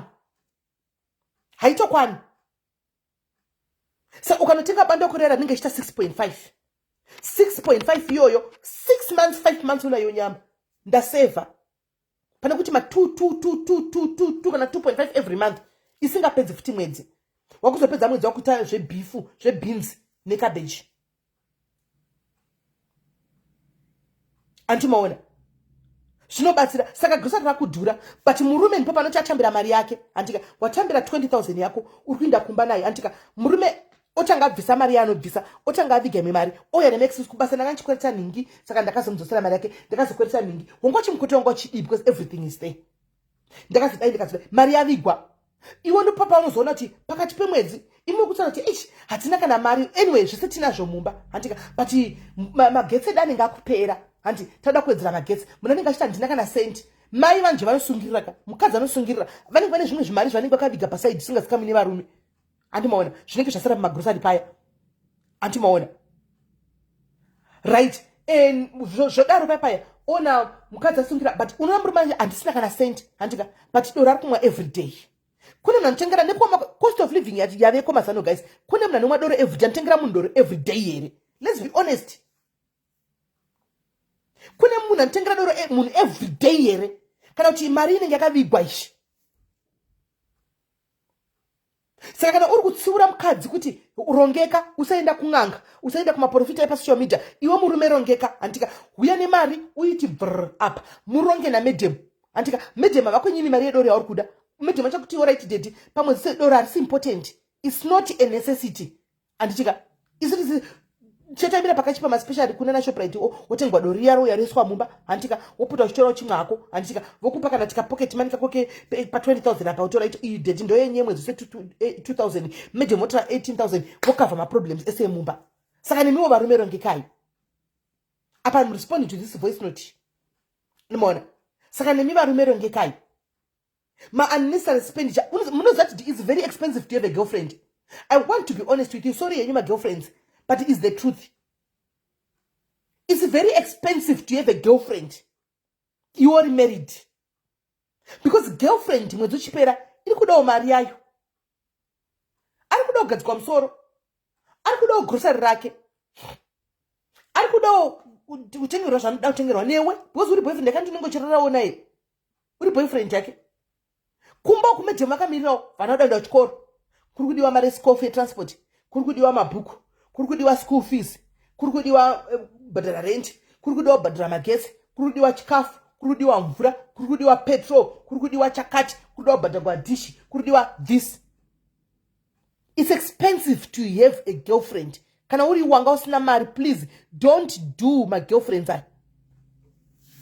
Don't do my girlfriends. My girlfriends anoda mbinga. Vane makambani. Vane mbinga to the mbingerest. Anozati ndinongozati payment inobva kucompany ikapinda ndoyo ndo pasirivia. Hanimaona yakada indonisa kuna medem. Uri builder construction unovaka hapo uri builder iwewe. You are just a builder. Unoita girlfriend. Unoipay.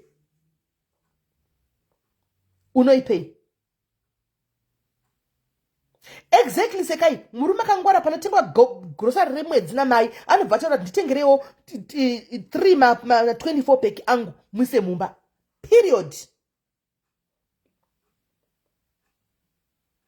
Vanoda magirlfriends allowance ananadia handi mazviona vanenge vachitora vakatomira wanewo kuti boyfriend angu andobashita chiti salary yangu ikauya ndikatumira vana kumusha renti uya anokavha boyfriend yangu inokavha nechikafu uya anotikavhirawo indotumira vana kumusha anenge achitobhajetawo.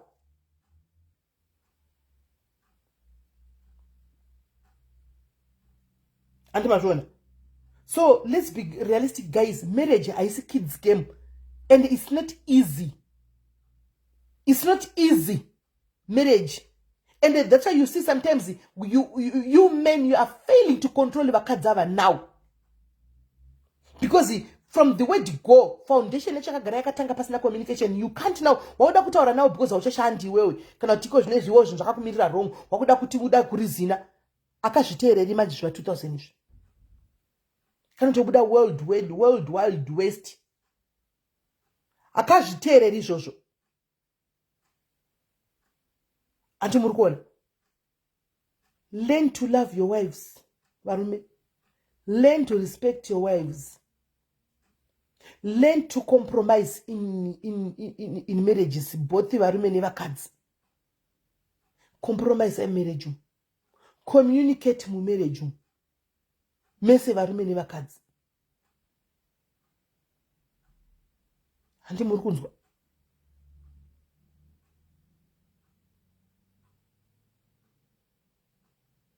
Compromise. Sanganai pakati. Marriage haisi game. Two-way street. Munozojairana mugozivana nekufamba kwenguva. Asi muchitanga zvinenge zvimusingatosivani. tiningozozvijara kuti okay uyu hafariri chilizi, okay, hafariri chakati, anofarira chakati, hafariri chakati. Munozoziva nefamba kwenguva. Pamwe michitosangana nemusingatozivani. Unenge uchitobvunza kuti ndokupa here chilizi, ndokupa here mvura yemufiriji, pamwe hadi mvura yemufiriji, ndokupai. Unenge uchitobvunza. Antimaona. Saka guys, ndati tingoonesana panyaya dzemarriage apa. Asi chikuru ndiri kuda kuti vari kuita maproblems right now. Imbobudai, find somewhere else to go and iron out your problems. Muri tu ikoko. Tsvakai kuti mubude muende. Antika, next week plan your vacation for a weekend out. Muri tu chete. Muende. Pane atini I'm tired. Antika, I'm on the verge of leaving. I don't know what the problem is. Antika, enda iziva kuti problem chi taigona kubatsira, but I'm not sure about what is happening marriage mako. But she said ndakuti ndibude andikwanise kukupa advice because andisi kuziva kuti problem ndechi pamwe uri kurohwa every day, so we can't tell you kuti gara ipapo.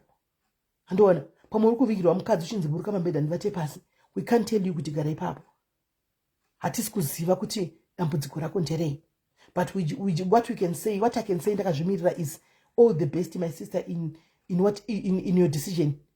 And whatever that is going through and whatever your decision is going to be, good luck. Because hatisi kuzati nyacho ndechi. Mona, Lucinda kati, we are sick and tired of African men. Mbona komende yes. African men who thinks because they married you, sex is a must. Zivaichivana. Anyway, Lucinda, kana wakarorwa nemurume wechiAfrica ushu. Handitika, kwavari they believe kuti akakutenga.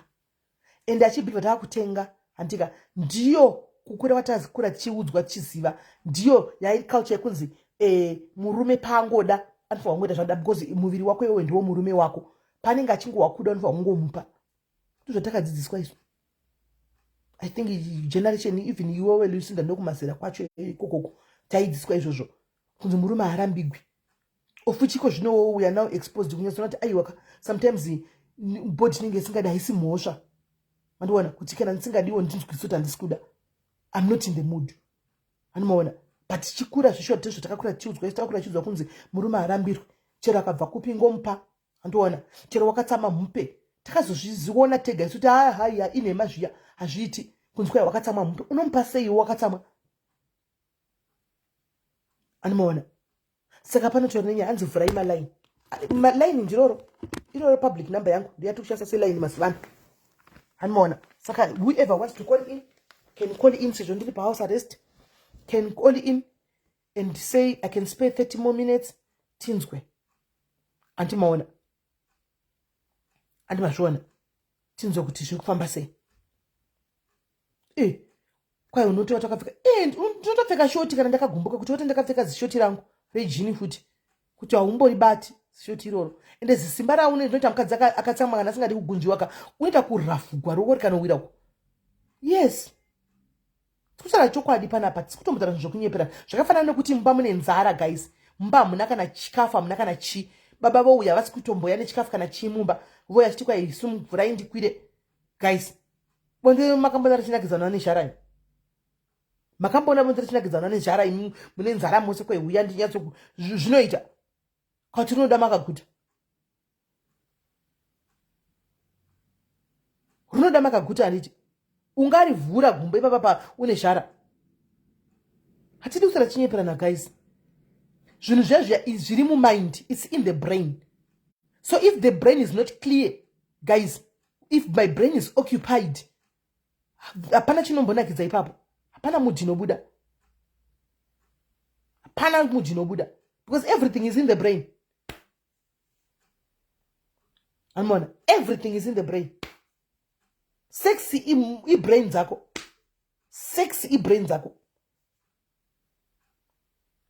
Antimashona.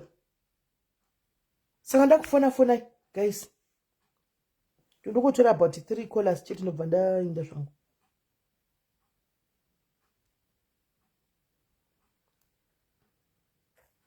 Three callers. Imbowana itime kugara nevarume venyu guys. Nemi varume imbowana itime yekuti kana vasvika kumba mumbovhara mafoni enyu mese, mumbokanda kumumbotamba chikudona namai, mumboona TV, watch a movie. watch a movie. Nyaya yesocial media imwe ndo yaparadza dzimba iyi. Truly speaking guys, ade kunyepa. Mai vanenge vakafura kudai ndokufuratira kudai vachitsvaka kuti nhasi kune drama ndekupi. Handika vakati go mugrupu revaroi kuti kungazopostwa nhasi ndikaruzirira ndikazowana chaachimunya. Babawo vanenge vakabatawo foni yavo nekusaidhi vari kugrupu reikwana mheno kuvarume hameno kuti ndekupi kana kuti imomo muvaroi imomo. Baba varimowo negosta vadi kuti mai vazive kafoni yavo varimomo varoi moda kunyazoona kuti nhasi ndiyani ndingasaririre. Handimaona mumwe akafuratira tasauko mumwe akafuratira tasauko. At the end of the day handimaona mumbame hamusina communication vanhu vakutamba nefoni dzavo vachaverenganya vagokomenda vagodi kusvikira upedza bata mfa sleep. No communication, nothing. Marungo seka oga sebenzapo. Umarungo seka ega sebenzapo. Umarungo seka ganebenzika is the truth. Is the truth. Is the truth. And iskunyepa. Is the truth. And the mnozviziva and the majority guys, we are doing that. Majority we are doing that. Takabata phone ndenchiona ndikuseka ndikuma mwe akabata phone ari kuseka waruko handibashona. What is going to become of that marriage?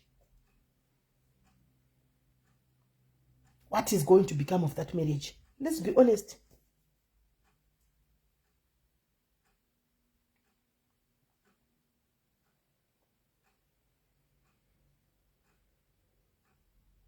Auntie Maona, be careful of this marriage. Yes, Shumbres Kuvaroi, I know kuti trend, but in the Jaira, I'm not even bothered and worried anymore.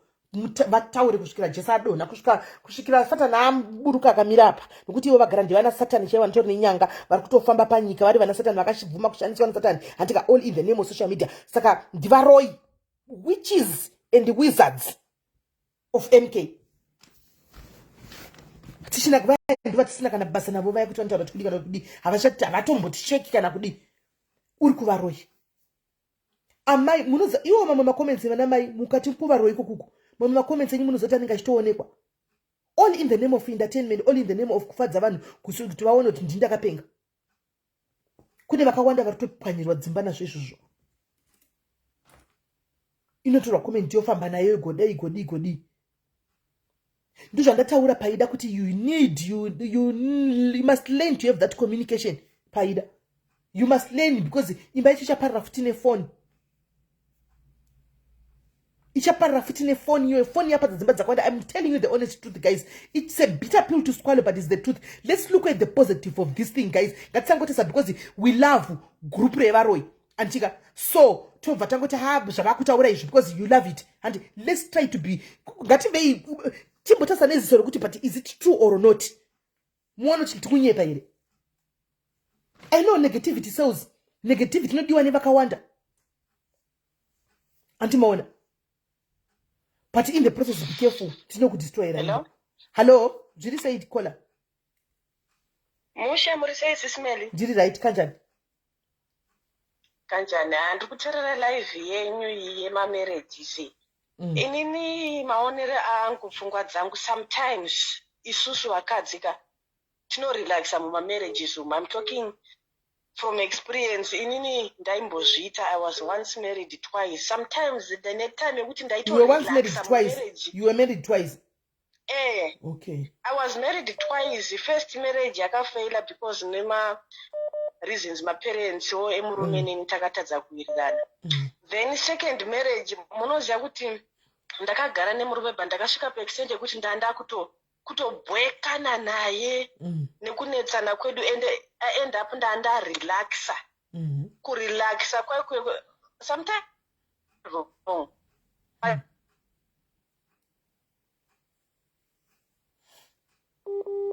Network yakola.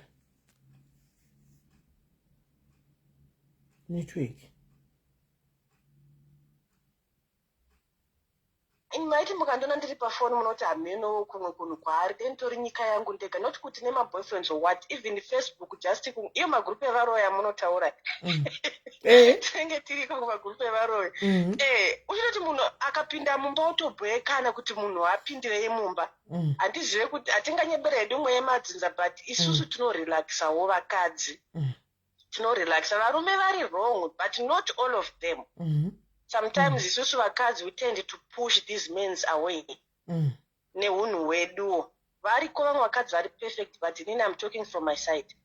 Unozopusha munhu neunhu hwako, unenge wabheka nawo, hameno chinenge changozva kuzongoitika usvika munhu anopedzisa fed up. Makungogarisana sekungoti vanhu mangogarisana pasisina rudo. At the end marriage inopera. Antimununa. Unenge wakuda kuchipractice zviye zvawakatadza kuita uri mumba kuboyfriend, but it will be too late. Saka kune vanhu vari mudzimba vedu musarelaxe vakadzi kunzoku kuri dry. Don't relax. Vanhu munonetsana obvious, marriages hakuna marriage iri perfect, munonetsana, but kuzvidzora nekusarelaxa. Saite mamudzu, musangokwindi mare, treat murume semurume wako. But mukadzi hangokwindi mari pasina reason kola. Kungolagirwa ngoti ndoda ngoita mudhu pasina reason. Panenge pane reason behind. I just like the fact that you are giving your own story kuti nini ndakadai and I'm happy kuti it's a single somebody and arikudza ba married kuti guys munozodai kunzokwa kuna zviriko. It's you who's single who's telling the married. I like that one. Bravo to you for that one. Oh, okay. Okay. Waita kukola, thank you very much. Taurako. Munoziva kuti kune vamwe vakadzi kuti anogona ngokwindi mara for no reason. Hamusati mambosangana nevanhu kuti kana kumukugarisana munhu anongomuka akangokwidza from nowhere asine zero manheru maitotaudzana zvakanaka. Variko vanhu vanodaro nekutongobhekana nemunhu warelaxa unonge hakuna kwaunoenda. But murume anenge achizviona at the end do anenge ama problems enyu every day. Opedzera at the end zvazongopera. Handisi kuti vese vakadzi, but a certain percentage pane hunhu hwakadaro. All right. Yeah, no. Thank you so much. Thank you, my sister. Thank you very much for your contribution. Thank you. All right. That is coming from a single lady. Akanga akambororwa twice. Antika arikutaura kuti hey mamunzwa zvaataura. Antika mamunzwa zvaataura. Mamunzwa zvaataura. Right. Tine vamwe.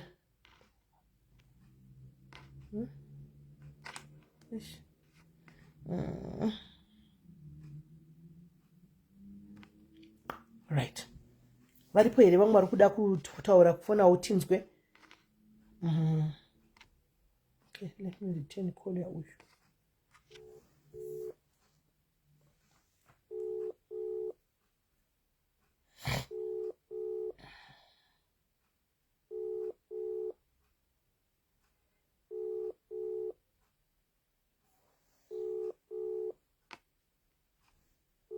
Okay. Titore vamwe vari kufona.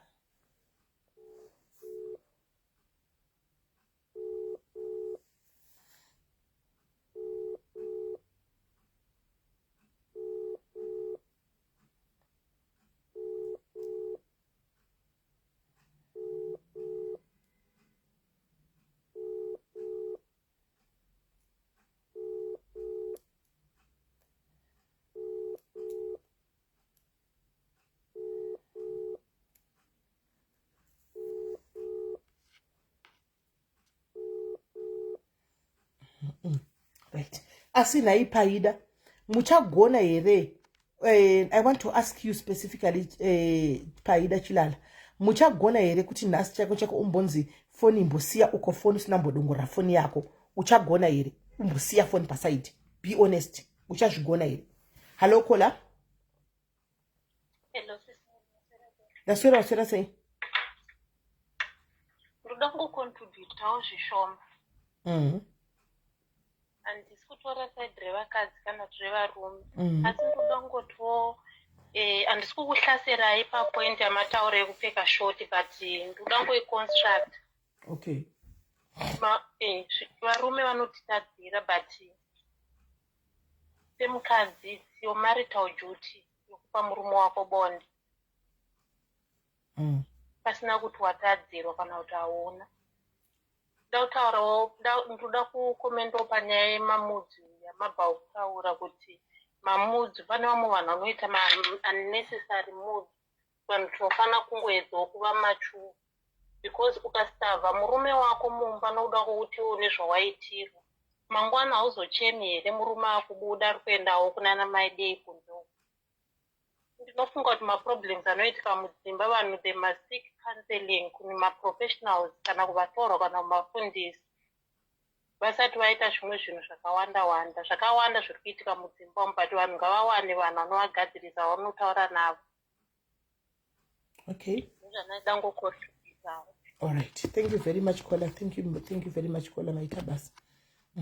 Hanzi nakola ini ndoda kugadzirisa nyaya yeshoti. Munhu chero wakadi jutira komukadzi, chero wakatsamwa, chero wakadini asipa munhu chinhu. Nakola kunokuti kwa ijutirako ndo matauriro avo, saka zvakanaka tinotora anditi. Right. Aripo here umwe arikufona tinzwe. Hello. Hello. Hello, SIS MELLY, how are you? Did you write me say? Thank you very much for your show. Yeah, more good. Show inobatsira kana vanhu vachinge vateerera zvakanaka both sides. Because nowadays, marriage has become like it's a school. You are supposed to go to uni for it. Uchinyatoshandira kuishandira kuzvinorwadza. Because now as women we tend to think kuti ndofana kufadza murume, ndofana kuita so kuti asaende. But truth be told, marriage is a two-way street. Kana ndichifara, kana murume wangu achifara, tinogara tese zvakanaka.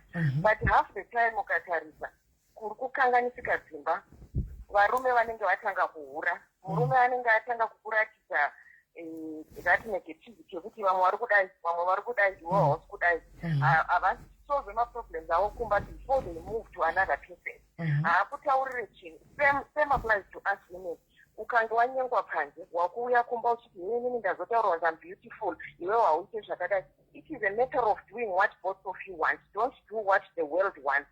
Kana murume ane maprinciples nemamorals ekuziva kuti marriage yangu, my responsibility ndeyekufadza mukadzi wangu, my responsibility ndeyekuziva kuti my wife comes first, my partner comes first, not necessarily wife, kana partner yako musina kuchata. Then munogara zvakanaka. Kana even inini ndichiziva kuti murume wangu ndiye akakosha kwandiri, handifana kutora zviri kuita shamwari yangu kuba kwake vari kufara ndiunze kumba, then ndokanganisa marriage yangu. But problem iyoyo wakati ngatisabvume kuti every time you blame yourself for something that goes wrong in your marriage. Don't do that, because that's where we lack. Now we are lacking there. Atisina power yekuziva kuti ina ndina kukanganisa, murume akandikanganisa. We should challenge those things. Don't go come here telling people kuti isusu vakadzi tinoregerera. Unoregerera papi? Iwe unongochita zvese murume agokuona kuti haachakufariri. Do you know that there are men who will just have a girlfriend, wotanga kupenga, wotanga kukuneglecta iwewe pamba, chero wataura chinhu, chero wapika chinhu, chero waseka zvakanaka, hakukomplimenti, hakuudze kuti ende mukadzi wangu ndiri kukoshesa mukadzi wangu, you come first, hakudefend anyway. Now you are an enemy because kune munhu ari kumunyepera panze kuti vakadzi mudzimba havadai. Let's stop that. Kuti hanzi wife versus side chick, hakuna zvakadaro, vari mucompetition. So they will do everything in their power to override you. And then iwewe woswera uchiti isusu vakadzi hatisi kugona, tiri kudai. Ina handingangomuke ndakatsamwa chisineri, murume asina kunditsamwisa. Handingarambe bonde, murume asina kunditsamwisa. Ende bonde irika, don't use it as a reward to murume kuti ndofana kungomupa bonde, chero handituka nezuro kuti iwewe wakashata, nasi ndakurara ndakupepesa kusvikira ndadonedza sibini. Don't do that. Munhu ngaakuzive value yako. Munhu ngaakuzive kuti mukadzi wangu kuti tiite bonde tofana kuti takafara tese. Initiative nekufara. Haikona kuti bonde is a must. I have to teach kuti ndofana kuita bonde, whether ndatukwa, whether ndarara asipo kumba, whether ndiri kufunga kuti ane STI ndongoita bonde naye. Vakadzi, respect yourself. Better kugara usina murume pane kuda kufadza murume kuti hanzi ndofana kuita murume. Haisi quality, haisi chinhu chekuti unofanira kutotika kuti ndaita murume, ndochengeta murume vanhu vandione community kuti ndiri munhu akanaka. No, I am married, I love marriage, but I don't want us to be victimized so that we end up staying in marriages kana marelationship ekuti ndofanira kunge ndichizi ndakaroorwa ndiri mukati panze nekuchengeta murume ari kukuabusa nekuswera uchiitiswa zvausi kuda uchingonzi nhasi ita chakati nhasi ndiri kuti ngatizive value yedu number one. Ziva value, ita kuti murume azive kuti wakakosha, ziva kuti murume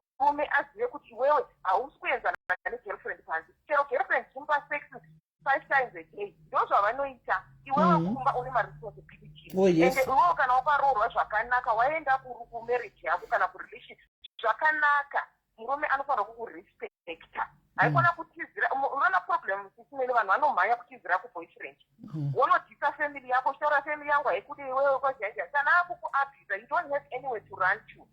Wakutanga kuya kuti ndofana kungogara chete because hapana kwekuenda.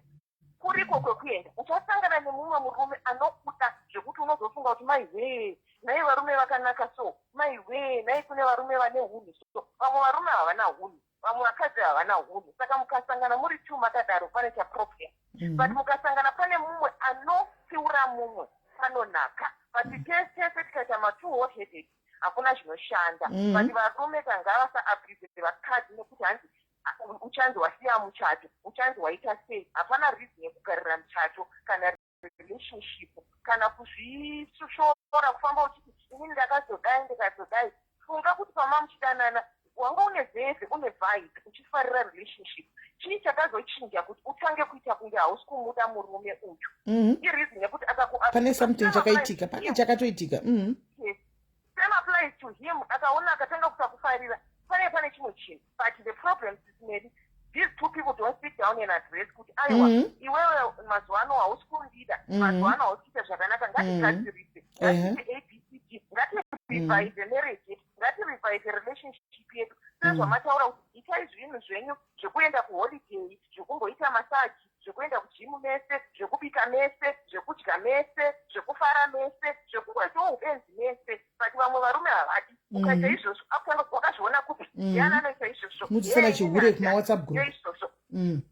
Isusu tinovashedza vana kundakunge ivavo because havadi kuchinja kuti mazuva ano tikudzidza zvinhu zvakawanda. See, we listen to your programs. I'm at work ndatiza ndateerera program yenyu iri kunakisa kuti ndikudzidza. But vamwe varume wanda kuenda kuti hai nai murume wangu atimbojoga wakazviona kuti murume wangu titengere maflowers watanga kune munhu akakupromisa maflowers Facebook yenyu iyo inokunyepera. But it's things that we are doing to improve our relationship. Yes. Vamwe varume they are hardcore Africans, havadi zvinhu zvekufara nevakadzi, vanoda zvekuchita kana kuti mukadzi uyo anongowombera, mukadzi uyo anongonzi usadai. Aiwa, let us move away from that. Let us come here. Thank you very much for your educational program. Anotonakisa mufunge ende zvinhu zviri kutoenzeka. But vakadzi, don't put yourself down. Don't make a man work hard for you as your work yako, value yako. Haikona kumhanya kuti ndoda kufanira kuita bonde wewe nezuro warohwa dzito rakaputika riri kubuda ropa apo uri kurikwizira kuti hanzi ndifarise murume. No. I refuse. Marriage yakanaka. Let's not take it. Don't take me wrong, but don't be abused because of the sake of keeping a man who doesn't value you. Thank you very much, Sis Mary. I love Thank you, so my much. sister. Thank you very much. God bless you. Thank you. Ende kola vataura mafacts vapedza masports apa vafora nguva yakareba zvavo vari kudiaspora anomaona, meaning to say kuti vangokanyatsoteerera program chaiyo vanga vachienjoya neproduct neningikiri neprogram yedu anomaona. Saka aniti muri kuzvinzwiraka tinoisa mazano pamwe chete toteererana. Chakanaka unotora, chakaipa usazoita chinhu chitanzi ndakanzwa kudiaris chozoputsa imba yako woti makandinyengera kudiaris. Chakanaka ndiwe unoziva munhu wako. Chakanaka unotora. Chakaona tichi hachinditiri kumba kwandiri unosiya. Don't crave everything. Mangwana unozochema chiti smelly kana kuti nhingirikiri ndakazodai handitika. We are not responsible for your understanding. Anomaona. Yes. Amene pano mwada kufona here. Hanzina paida ndatove nezipita nechairo. Haungatadzi kana uchaura kuti murume wako haakupi attention every day. Hana attention yanokupa, anongori addicted pamafoni. Pafoni pake panei. Ndozvada chataura zviya kuti dzimba dzitoputsika sekuseka. Ndikuona kuti watove nezipitanis.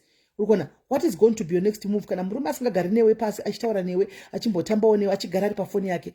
What is going to be your next move? Ndo pate chiti varume zvibvunzo iwe ipapo. Kuti kana musingapi vakadzi venyu time, iri foni chete, what is going to be her next move? Mukadzi wako. Remember kuti ipo pacho paunenge kuti pafoni uchamtuma naye utagara ari pafoni anopedzisira ave neaddiction yefoni yakewo. Pane mavouchers akataimira pamafoni apa. Akatotaimira ipo pamafoni ipapa anoenda. Hello caller. Hello caller. Hello. Yes. Marisai, Right, Marisai. Tiri right. Inini pane zvatoda kubvunza.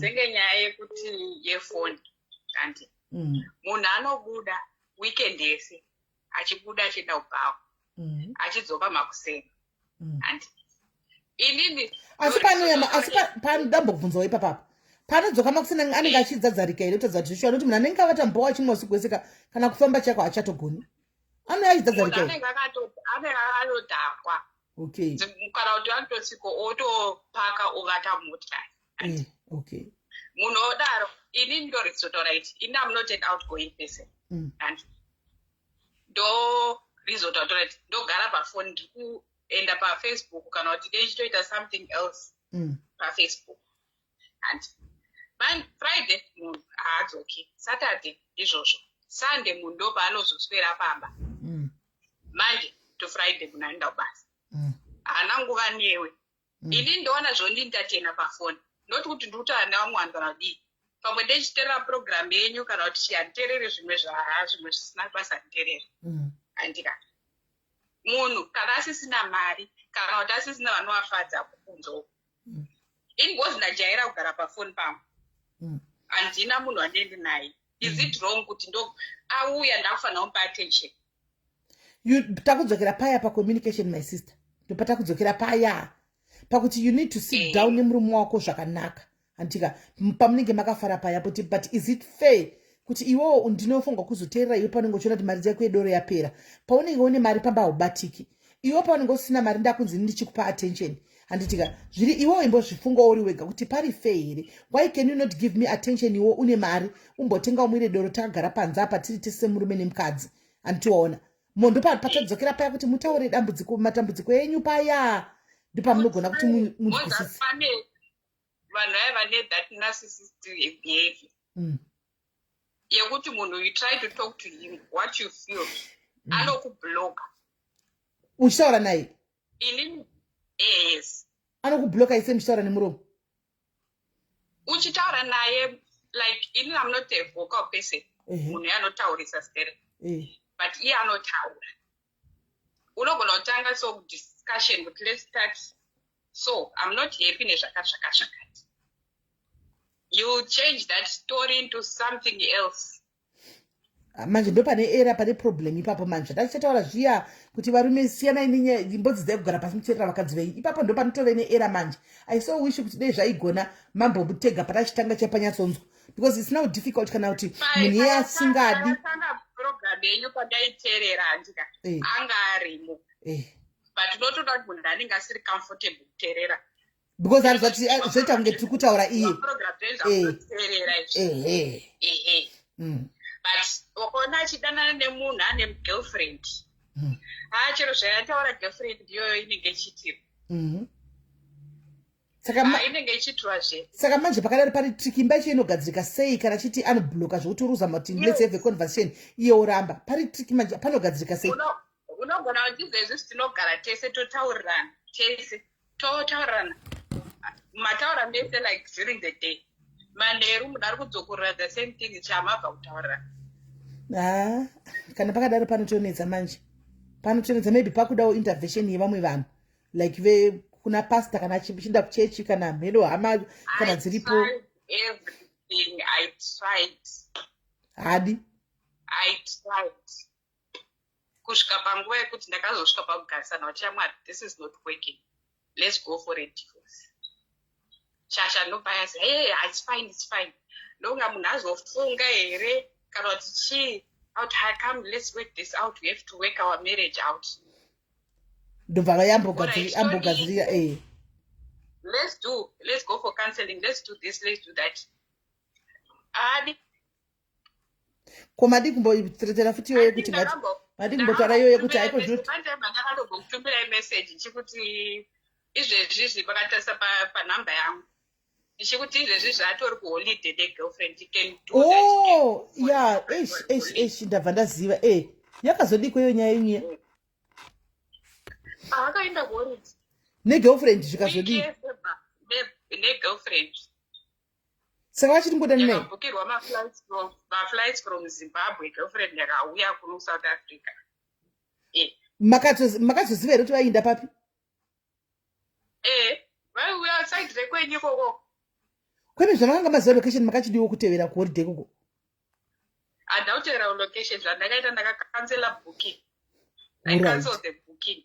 Okay. Saka hamene kuti vakazodini omwe vakazongonotsvaka kumwewo kokuenda, but I cancelled it. And after that incident iyoyo makazoitaura here nyaya iyi? After that incident ndopandakazotaura naye kuti aiwa, let's go for a divorce.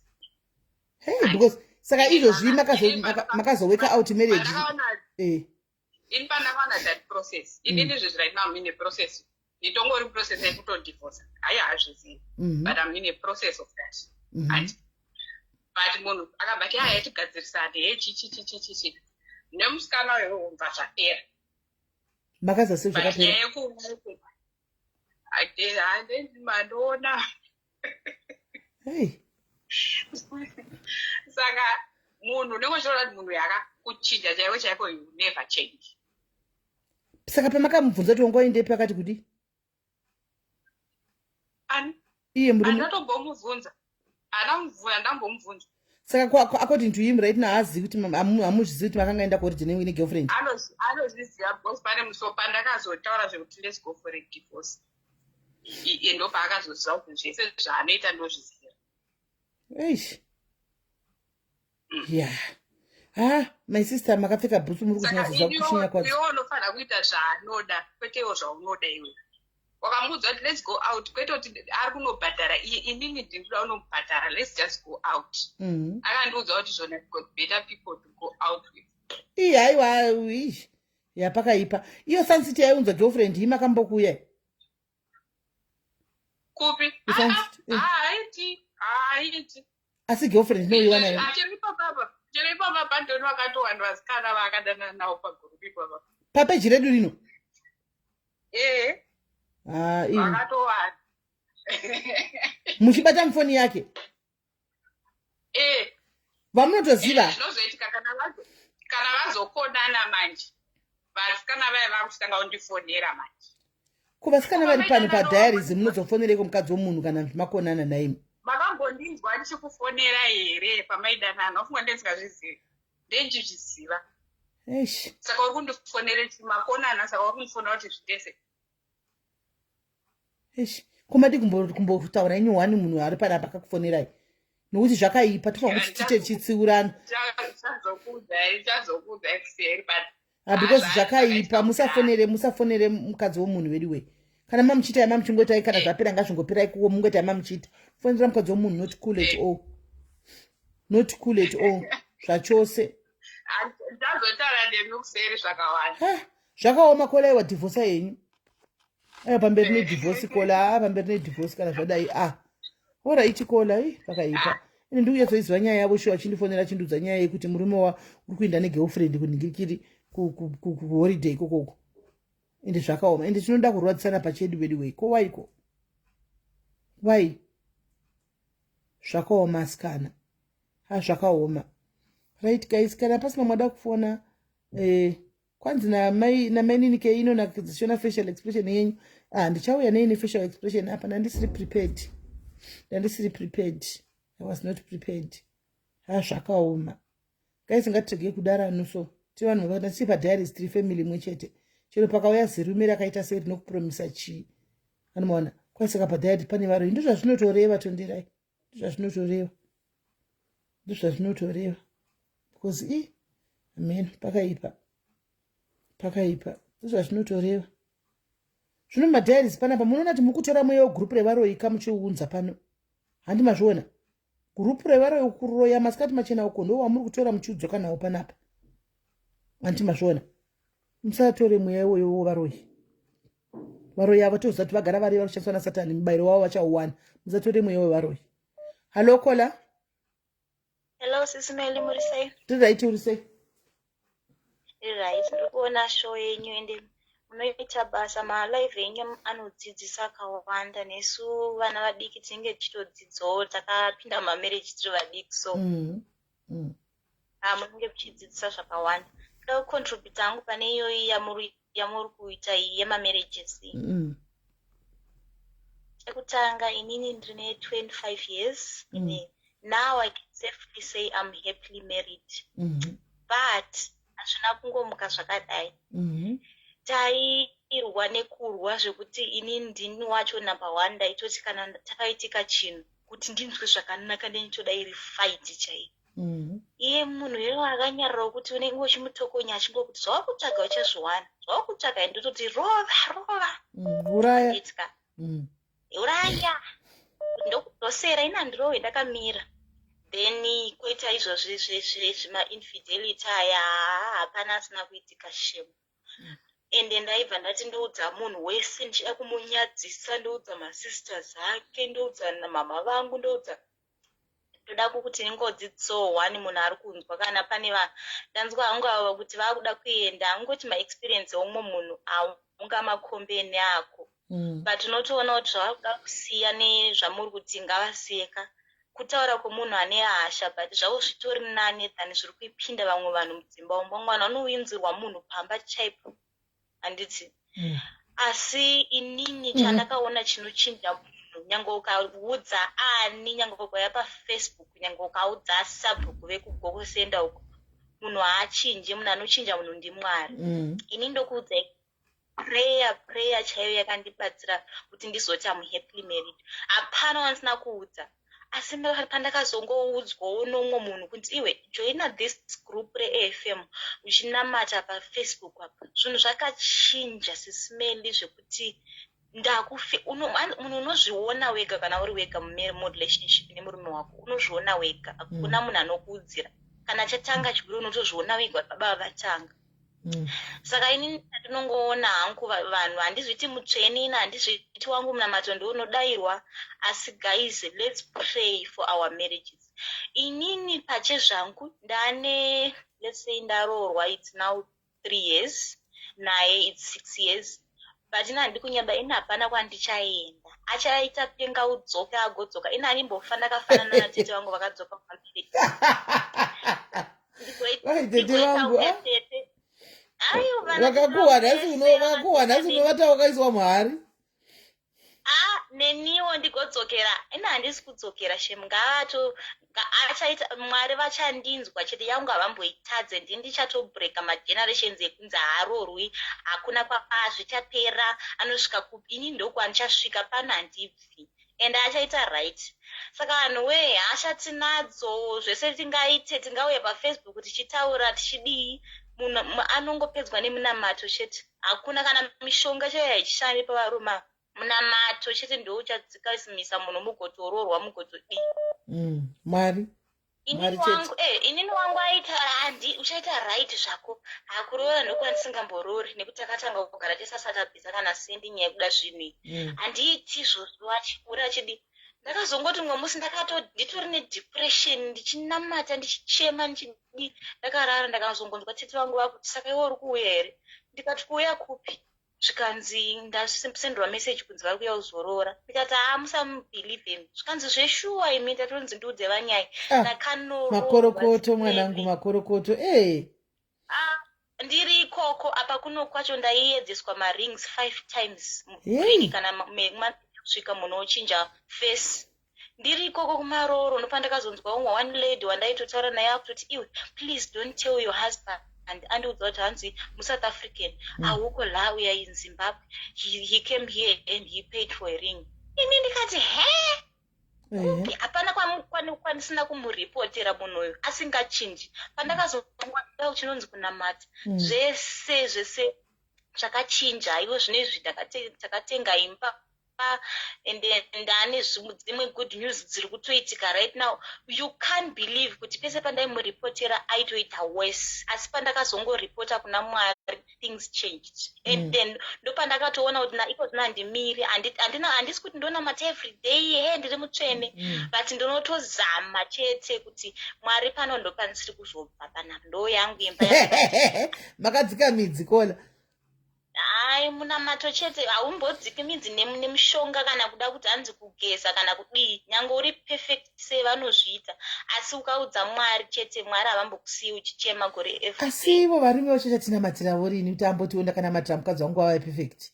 Todawo testimony yakafanana neinyi inobva kumurume kuti wedu weka ini ndakamunamatira mukadzi uyu kumunamata zvokuti iko zvino marriage yangu iri kufaya.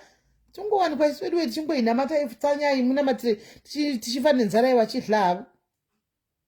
That's the sad part yekuti ivo havanamati zvavo, but handidi kunyeberai vari vega vanotoudzana kuti hashamwari paya ini ndaita mistake kutaura chikwadi mukadzi uyu ndiye, vanotoudzana. Haazokuudzi iwewe, but ndogona kutoona ini ndandiri wemafoni kuzoti ndibate zvandiri kutaura zvakudhara foni ndaibata. Saka nanhasi haisati chanyatochabva chinhu ichocho ichocho, I'm praying for it, but unotoona messages achitotaura namabhururu wake kuti hashamwari paya handaingokanganisa chiuri achibhadhari ichi. Anochinja munhu asina Mwari chete. Haakuudzi, haana mati, asi anotozviona ega kuti zvaaita zvazviri wrong. Amen. Haiwa ndafarira stubborn faith yangu mwanangu 25 wane stubborn faith inomuvha makomo kudai. Stubborn faith inochinja murume anonetsa kudai. Aiwa ramba wakadaro. Handindi. Chero vekugoka vakatobika nembwa ina handindi, achaita right chete. Ramba wakadaro. Ramba wakadaro mwanangu. Thank you very much for your contribution. Yeah, saka chero sister vangu vaya vanga vakuda kuenda pamwe vaedza zvete ngavambonamata zvinononoka hazo, saka zvinotora kana 3-4 years, but kana wodaira Mwari unoshandisika. Ndo vanhu vaya vanenge vakuti you continue pushing your men because unenge usingabelieve kuti you deserve zvakuitika right now, but uchikangamwa kuti you prayed this, so why are you doubting kuti zviri kuitirwa iwewe now? Ndizvozvo. Aiwa, thank you very much my sister, thank you mwanangu, bye bye. Hey guys, munhu wese pamunamato guys, munhu wese pamunamato kwanzi prayer changed my life, and Joshua prayer changes everything. Hanzi prayer changed my husband, and ndakanamatira murume wangu, hanzi chero vare vegukwe vakabika dziri mbwa chaidza handindi ini pano ndopo ndofira, pano ndo pandakadzika mudzi pamba apa ndo pavagere, andimaona. Saka try it guys, kana faith, that stubborn faith inodiwa, try it, you never know. Ndiwo kuzwa situation yako, andimaona, ndiwo unozwa situation yako iyoyo, andimaona, right? So pane vamwe here vada kufona guys, ndochienda zvangu kutozobatana time. Can I go now? Ndafarira faith yake 25 notuma 25 kandiwo matit for tata kuti ngabude nekudakadai kuright ndobudawo nekuleft tozosangana pacenter, but ane faith yandafarira. She's got a faith yandafarira. Hello Kola. Hello SIS MELLY. Yes, muri sei? Mushe muri right here. Mushe. Hello? Yes, ndokunzwa. Ndoda kumbokusekesai zvangu SIS MELLY kuti hamusi kuiziva pain yekunzi submit wakarorwa nechidhakwa chinodhakwa mboko to the last mbokost. Mboko to the mbokest SIS MELLY. Wapedza community nehama dzemurume dzoti hanzi submissive kuchidhakwa chekuti chikamukana 1 o'clock chinowetera mubhutsu SIS MELLY. Haakana ngeke SIS MELLY ngeke. Ini zvino munhu inini akatondita kutondita chimbwa mupengo. Iye zvinezvi ndoenda toagan vosta. Anti maizi ya SIS MELLY. Katere. Kwadona ne?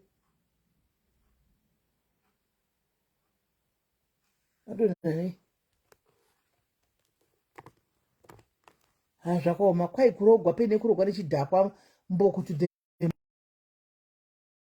pakaipa kunzi submit to mboko yechidhakwa chekuti chinoyachowetera kwai chowetera mubhutsu guys, kana chagwa kudhakwa kwai chinowetera mubhutsu, ani mazviona, kana chadhakwa bhutsu chemo bhutsu kunzi submit kumunhu akadaro.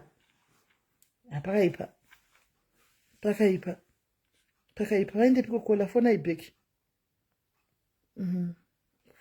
tinzi kuti mubhutsu mukazodi ndiye last kola wedu guys, ndakuda mboita zvimwe, ndiye last kola wedu.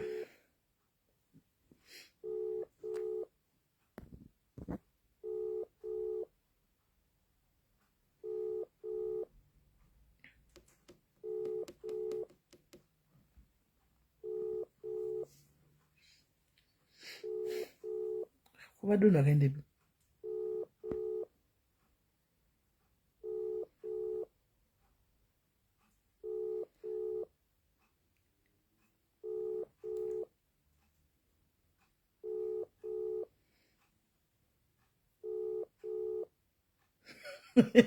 aifanira Vaningosta. Vaningosta achadaviri ifunikikiri. Achadaviri. Alright, no problem. Voice note only to Mira. Alright. Ko Vaningosta mainde biko. Vaningosta mungotitangira nyaya muinda. Tisiri kuza zvifamba sei. Ndofunga podcast yasvika. Ndofunga message yasvika. Ndofunga podcast yasvika. I think podcast mbokoto the podcast yasvika. Ntawa chatoda iri nefoni. Ha? Uye pakaipa. Ha zvakaoma.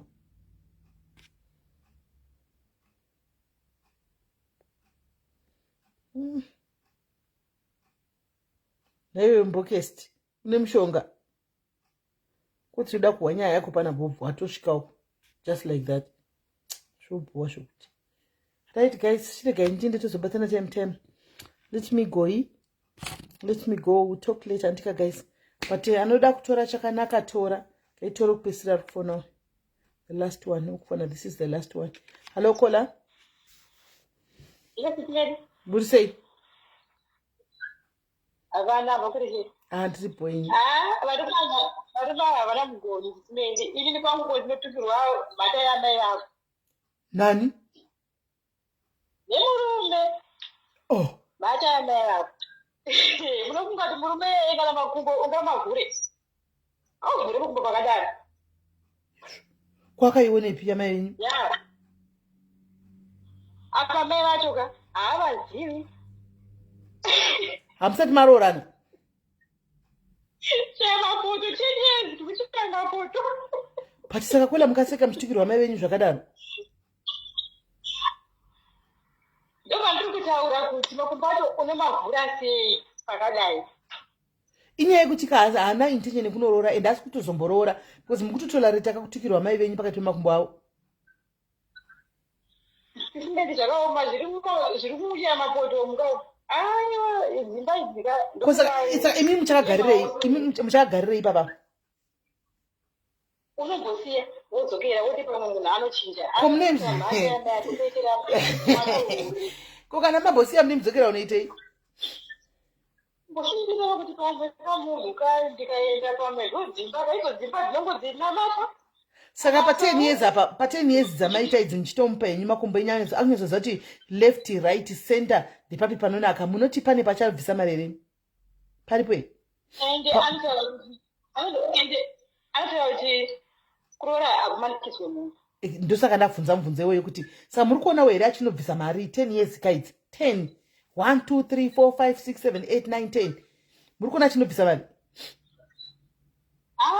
Hapana tisimeri asi ndo zvirimo muupenyu umu dzimwe dzimba kungoshingira kungoti pamwe ndodii ndoendepi. Hambusi kushanda here? Ndoshanda. Kuti munoenda henyu munotsvaga pekugara penyu mega? Hazviiti? Avana kodika marriage kai ko vana ndozoti kudii. Mune vana vangani? 2. Nemurume here? Makore mangani? Mumane 10 mumane 4. Kola. Munorohwa? Anongotuka kurova aiborova but izvo zvaachakuvabvunza kati vatisira muchiona kumapurisa saka vapedza apa acharova but anongotuka chete urere munhu.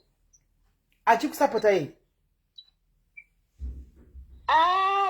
Mukamuona here sisimeni ibheri kana vana chaivo chaivo aiva vana vake kana ibheri pane vanhu anogivisa kubva vari vacheche. Mukamuona Handina. mukadzoke ndiani mukamuona munhu kwai.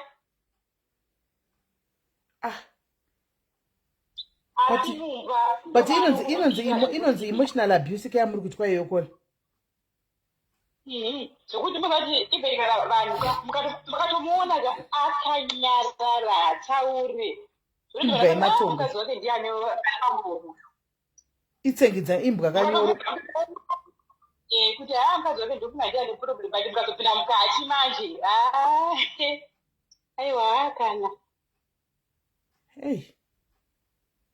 2 months 3 months asikakwire zvangu hakukwire hakubati hakuita sei 2-3 months 2-3 months musingaiwani muchingoiona munongoiona achipfeka chete achava basi kubasa onda kuti udzoka usvika owadza bhaso rava achirara pasi 3 months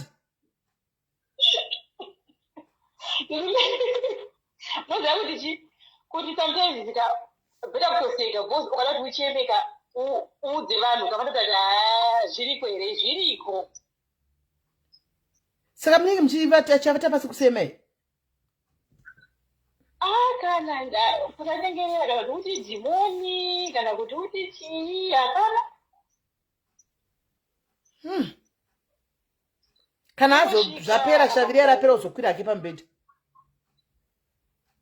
kana raenda shavira chokwira pamubhedha ende usakungoti anokwira regere hakumbire regere raati sori anongosva achikwira sori haiti anongoya achikwira hake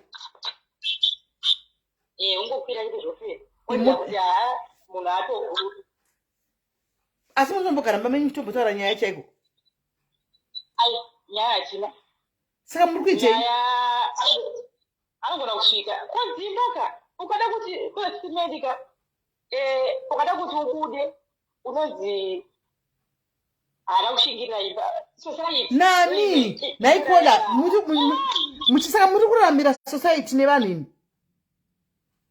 kakutira ukunzika uri mumba kusaka ipapa pane hope vari mucomment section vanashumbirisana varume makambowatiti moroshumbirisana asina murume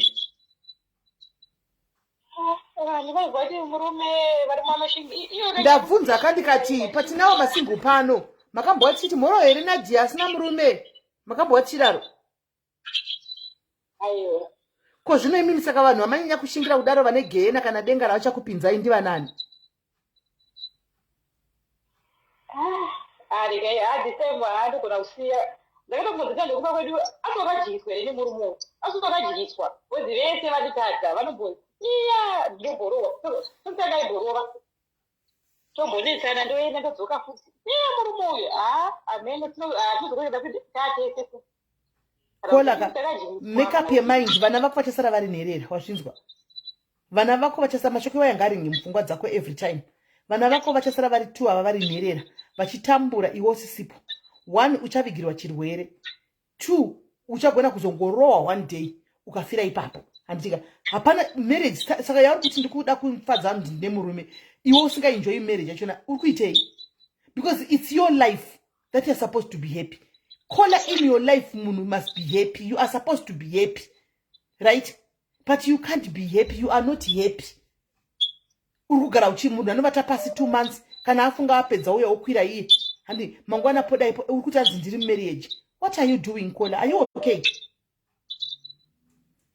yeah I think it's true tinotaura nyaya yekuraramira society every day we are talking about nyaya yekuraramira society kuti wona society whether you do good there will still talk you do wrong there will still talk haungafadzi munhu Kola uri pasocial media wewe ndinomuka ndakatukwa ndisina zvandaita handingararamiri kufadza munhu ndisina zvandaita ndakativata kumba kwangu ini ndichitozvidyira magrapes angu nebacon ndiri kumba kwangu ndinokufamba kusendiwa kuti kwai mamuchitukwana navo varoyuko nanambwa handiona ndisina chandaita handiona waita chinhu futi unongotukwa usina saka wari kuda kumhanya kufadza pani saka unofunga ndichauya panapa kuda kufadza varoyi kuda kufadza munhu nokuti vanhu havatombooni Kola zvakanaka kana zvawaita you do things for yourself Kola it's about you and your kids it's not about vanhu nemurume uyu murume uyu ari kutoita bhora kuita bhora because akatoona weakness yekuti hauna kwaunoinda iwe saka achakutosa ngokuita zvaanoda ngokudii kusvikira iwe wega wagwadama pasi kudai achakuita yese yese murume uyu how can you endure pain for 10 years yekuti munhu anovata pasi 3 months kana afunga uya hati sori uya ukwira zvatiri kutaura izvi handiwana opedza okutukira mai vako kuti pamberi pamai vako achikutukira mai vako zvinhu zvakadaro tingataura zvimwe but the moment you touch my mom kana kuti my kids chero ndanichikuda sei zvatopera ipapo zvatopera chero ndanichikuda sei paunongotuka mai vangu chero vakafa chaiko vari muguva kana kutuka mwana zvatopera chero ndanichikufarira sinchikuda sei it will never zvatopera all in the name of marriage kuti ndii ndakarogwa apa hauna sendera wakabhisigwa hauna kurogwa ruchaya mapoto uchinzwakana mbizigwa kana chakirai kuno kana mbudzi kana wakaendawo nzondora dzeuku chiti hakwakaendawo huku makumba euku hakuna chakainda hama dzacho haudzizivi iwe hama dzako hakuzivi mai vako vanotuka havasivi ugara nemunhu akadaro Kola. Something is wrong with you Kola. Something is wrong. Serious. It's not normal. How old are you? I'm 35. No. Kola wave munhu mukuru. Wave munhu mukuru. It's high time uchimsepara chichaga imba icho uchingobuda. Achakutora serious. Chimbobuda mba mimba inogara kwako wega.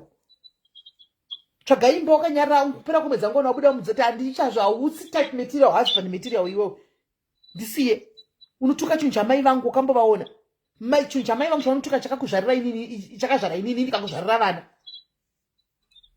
Ndocha unotuka. Iwe saka ukamtukawo neyamai vakaniwa sei? Unoruwaga. Ndakanga amiri munhu. Unofa. Kola it's not normal. Unogara kupi? Ndikuketa. Uri kuenda kubasa hako? Ndoshanda. Zvokuti unogona kutobuda ukatobhadhara rumu yako zvako nevana vako? Saka ari kutodla mari yako futi murume uyu? Hauna beta mumwe mwana kumashure? Saka une vana vako 3, 1 ari kumusha plus ava 2.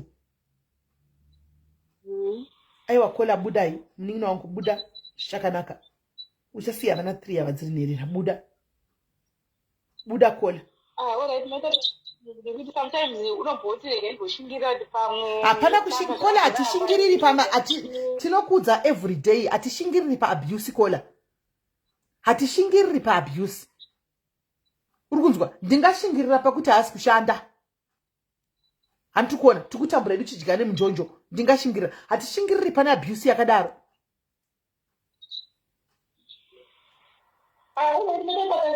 Thank you my sister. Please the next time you call tifonero chuzati ndakazobuda. All right, sharp. It's so sad mufunge guys. This is so sad. It's so sad guys. It's so sad. Ende tango charadai handiona achibuda. Handitoona achibuda. I don't see her going out of this marriage. Angotaura kenoti ari kurwadziwa but I don't see her going out of this marriage anytime soon. Chokwadi chakanaka. Eish. Ya zvakaoma zviri mudzimba. Zvakaoma. Anyway guys, muswera zvakanaka tobatana time. May God bless you. Mukaona ndisina kuyaganisa ndishore. Dzimwe nguva me time ndataura iya. Father diaries time ndataura iya. Hanomaona. Single Friday kana varipo ukakunudza kudai unenge uida kutombogara navo pasi TV during the week yese dzimwe nguva unongakwanisa kuya kana kuti ma late 6 7 woona ndiri pa live chi pane papo kuti wapinda kudai unoida kumbogara pasina kudai muchitomboona movie ya muchitombotaura nyaya hanti maona so mukaona ndisina but kana vakauya vakati aendai zvenyu kazhinji kacho vachiona mabhora aya ini ndinotodzoka zvangu pa live nokuti ndizvebhora handizviwisisi hanti maona handizviwisisi saka guys muswera zvakanaka muve nezvo rakanaka tobatana time bye bye.